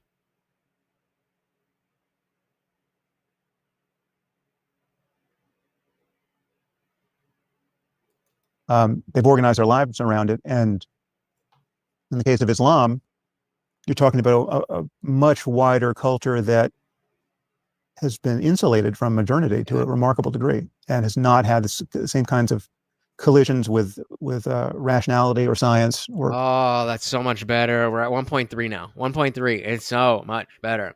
Shout out to Kitty. Welcome to the party. I did see something on TikTok about people using Clippy as their profile pictures. And I've been seeing it. It was on TikTok, but I'm seeing a lot more on YouTube now. And I don't remember what it was supposed to represent. What is that supposed to mean? My doggy. Oh, you're on the vertical stream. Hold on, let me see what we're seeing. Where are you at? We're live right over there. Marty is right there. Oh, he's waiting for food, guys. Don't forget, every single donation comes with a treat from him. And because we've already hit the stream goal, he gets a refill on his Kong. 99 cents will do it, guys. Thank you for joining the party. Welcome, welcome, welcome. We also got TDA Grim. Welcome, welcome, welcome. This guy is typical with no facts. Sam, yeah. Oh man. What? What? I don't know what we're talking about. All right. You've got mail. Yeah, that is back in the day. If you know, you know. All right, let's finish this bullshit up again. All of the money. No, I know where Clippy is from. What I'm asking is, why is there a wave of people changing their profile pictures to Clippy? It's a representation, or it's a message. It's not just, hey, look. I mean, maybe Kitty is doing that, but in general, there's a trend of people doing that, and I forget what it's supposed to represent.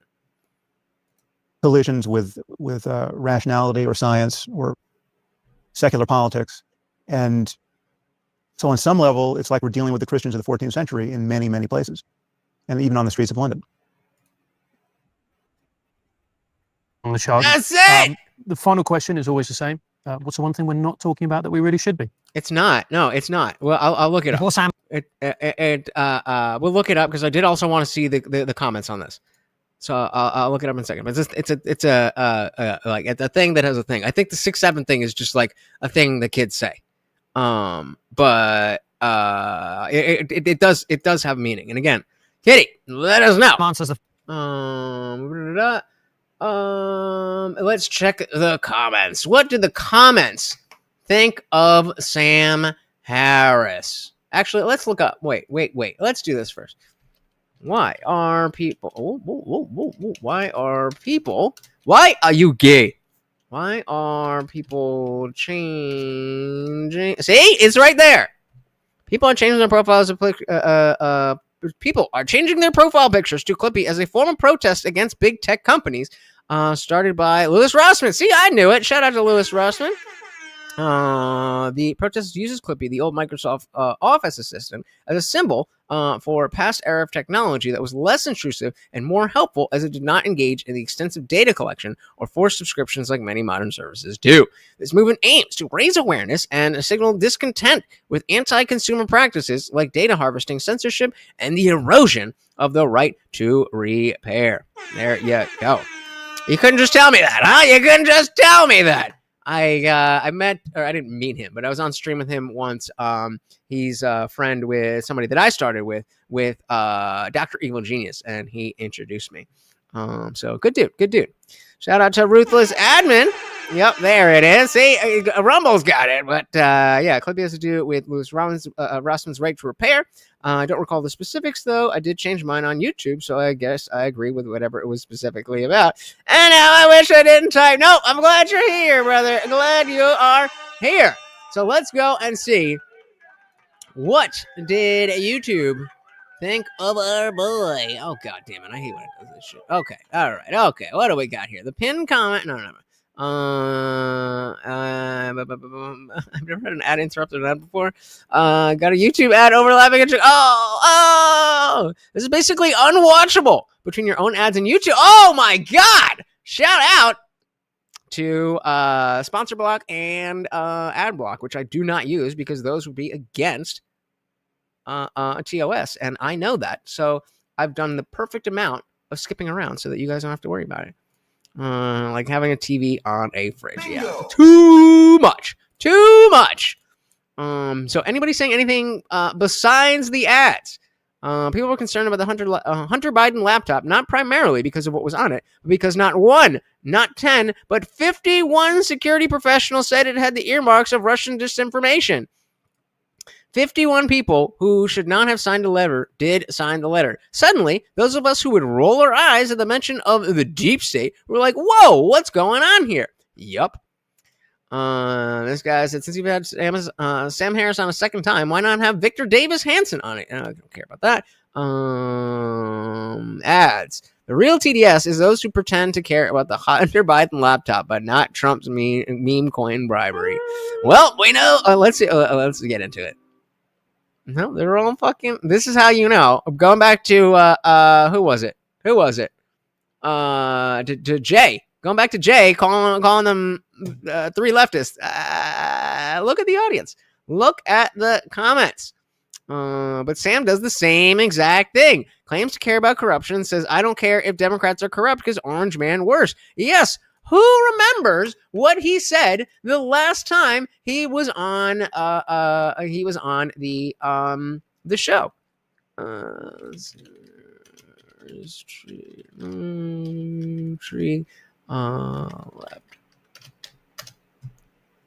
Let's get it right.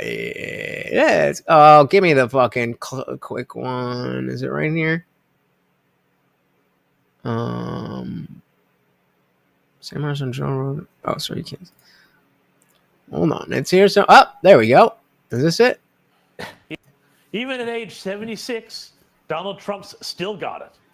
And by it, I mean, of course, the ability to make previously sane, rational, calm, thoughtful, otherwise intellectual, cultured, and reasonable people go absolutely crazy. So absolutely crazy that they wind up driving their careers and their reputations into a brick wall.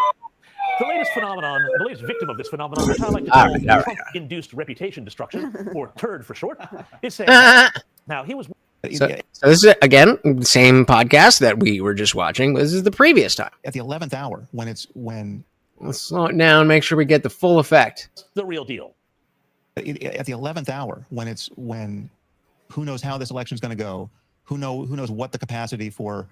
disinformation at the last minute to tip the balance is. This was right after the laptop came out. Then what do you do with the Hunter Biden laptop story when we already know, we know how this played out in 2016 with the Hillary Clinton email, press conference where Comey in an abundance of scrupulosity felt like he had to come before scrupulosity? I don't think that's a word, bro. For the cameras, I think 10 days out from the election and say, we're going to open up this investigation again. Scrupulosity, yes. There's nothing Wait, scrupulosity. Whoa. But they're not content with defending the idea that the laptop, Hunter Biden, even deeper. Listen, I don't care. Okay, here we go. In case you missed it, this was the last viral clip from Triggernometry featuring ya boy, Sam Harris. And started digging his hole even deeper. Listen, I don't care what's in Hunter Biden's. Hunter Biden, at that point, Hunter Biden literally could have had the corpses of children in his basement. What? I would not have cared, right? It's like, hell no. So, saying use ivermectin, danger to society. Hunter Biden having dead children in his basement. Trump bad. In case you missed it. Care what? And started digging his hole even deeper. Listen, I don't care what's in Hunter Biden's. Hunter Biden, at that point, Hunter Biden literally could have had the corpses of children in his basement. I would not have cared. Right? That's insane. Right? It's like there's nothing. First of all, it's Hunter Biden, right? It's not Joe Biden, but it's Hunter, not Joe. Oh, thank you for clearing that up. Even if whatever scope of Joe Biden's corruption is, like if we could just go down that rabbit hole endlessly and understand that he's getting kickbacks from Hunter Biden's deals in Ukraine or wherever else, right, or China, it is infinitesimal compared to the corruption we know Trump is involved in. Yes, that's right. He really said that he wouldn't care if Hunter Biden was keeping the corpses of children in his basement. That's how bad Trump was and needed to be stopped. Indeed, he said Trump was so bad. You got to think about this. Trump was so bad that the share market grew by 56%. Annual growth was around 2.5% until the pandemic hit. Household wealth hit historic highs. And again, until the pandemic, thanks to China, the portion of Americans who fell below the poverty line declined to the lowest level ever recorded in 2019. So that was the last time. So again, going back to the comments from this current time, Yeah, Sam does the same thing, claims to actually care about corruption, and says, I don't care if Democrats are corrupt because Orange Man worse. He should be saying, if Trump supporters pretend to care about corruption but ignore anything Trump does, then I will be the opposite. I will hold Democrats to the fire every chance I get. I am different. But no, he literally calls out Trump supporters, then basically gives himself a free pass to do the same thing in the other direction. He literally said, I don't care. Yeah, we just watched. I mean, come on. And so the person noticing this is in a cult. But not this person. Okay. Nice straw man. Yep. Argentina brought some meme coin and over 10 ability. Is that real? Argentina brought some meme coin and ended up. Oh. Because they switched to Bitcoin.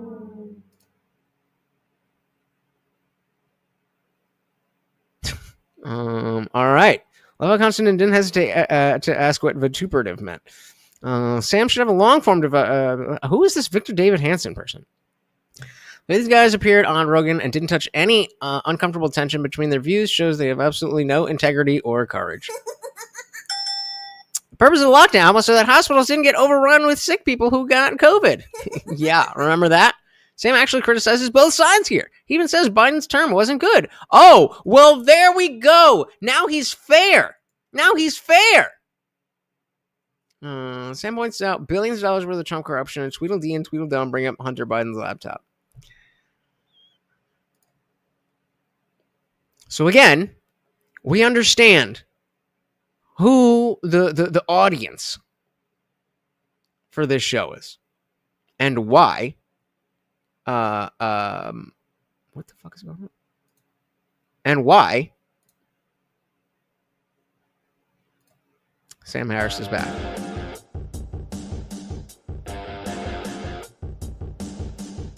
I don't know. But we have hit the goal, guys. Thank you. So very, very much. I'm going to give you guys a minute to add any if you would like to. But we had the 10 gifted memberships from Funkmaster, and then another 5 gifted memberships from Funkmaster to get us over the goal. The Rage page came through with $2 to keep it raging, and Adam did the same. But now, you paid me, guys. It is time to pay yourselves. If you can't do, where are we at? What is it? 52. 54. What's 54 divided by 2? I hate doing math when I'm on fucking thing on stream. It never works. My brain just doesn't let it work. 54 divided by 2 is 27. 27 push-ups. If you can't do 27, do 25. If you can't do 25, do 20. If you can't do 20, do 15. If you can't do any, then do some girl push-ups. You paid me, now pay yourselves. Let's go!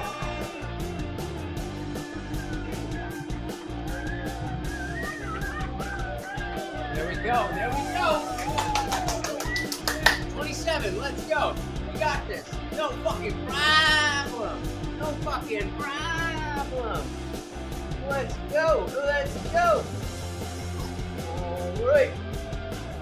1, 2, 3, 4, 5, 6, 7, 8, 9, 10, 11, 12, 13, 14, 15, 16, 17, 18, 19, 20, 21, 22, 23, 24, 25, 26, 27, and 1.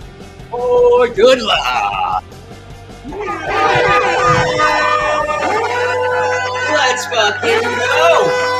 Let's fucking go. That's how we pay ourselves. Oh, vertical, guys. I forgot to. We got to figure out a way so that I could do it on camera for you guys. But none of you motherfuckers super chatted anyway. So big shout out. We got much more from the landscapes. The landscapes win tonight. Thank you. So very, very much. And guys, again, if you are new here, please do hit that subscribe. We are live every Monday, Wednesday, Friday, 8 p.m. Eastern, and sometimes whenever I feel like it. So don't just hit that subscribe, ring the bell, because you know YouTube sucks with those notifications, and you don't ever want to miss an Indian Jesus live party ever again. Thank you, Kitty. Please do hit that like button if you have not. It really, really, really does help. And if you really want to help, go leave a puppy emoji in the stream as soon as it ends. If you would like to be in the after party, make sure you are there. I don't see anybody there, but I think we about to rage. Guys, thank you. Thank you so very, very much. I know that you could be doing anything else in the world, and yet you are here hanging out with the Overlord, Vertical people. This is the Overlord, if you have not seen Morty. And of course, I am your host, Lutch, aka the Indian Jesus, here to resurrect the second coming of common sense. Thank you so very, very much for hanging out, guys. Once again, that's Morty. I'm Lutch. Until next time, we are... Wait, oh shit, where's my thing? Why am I not scrolling? Oh my goodness! The scroll's not working! Okay, there we go. Alright, until next time, we are...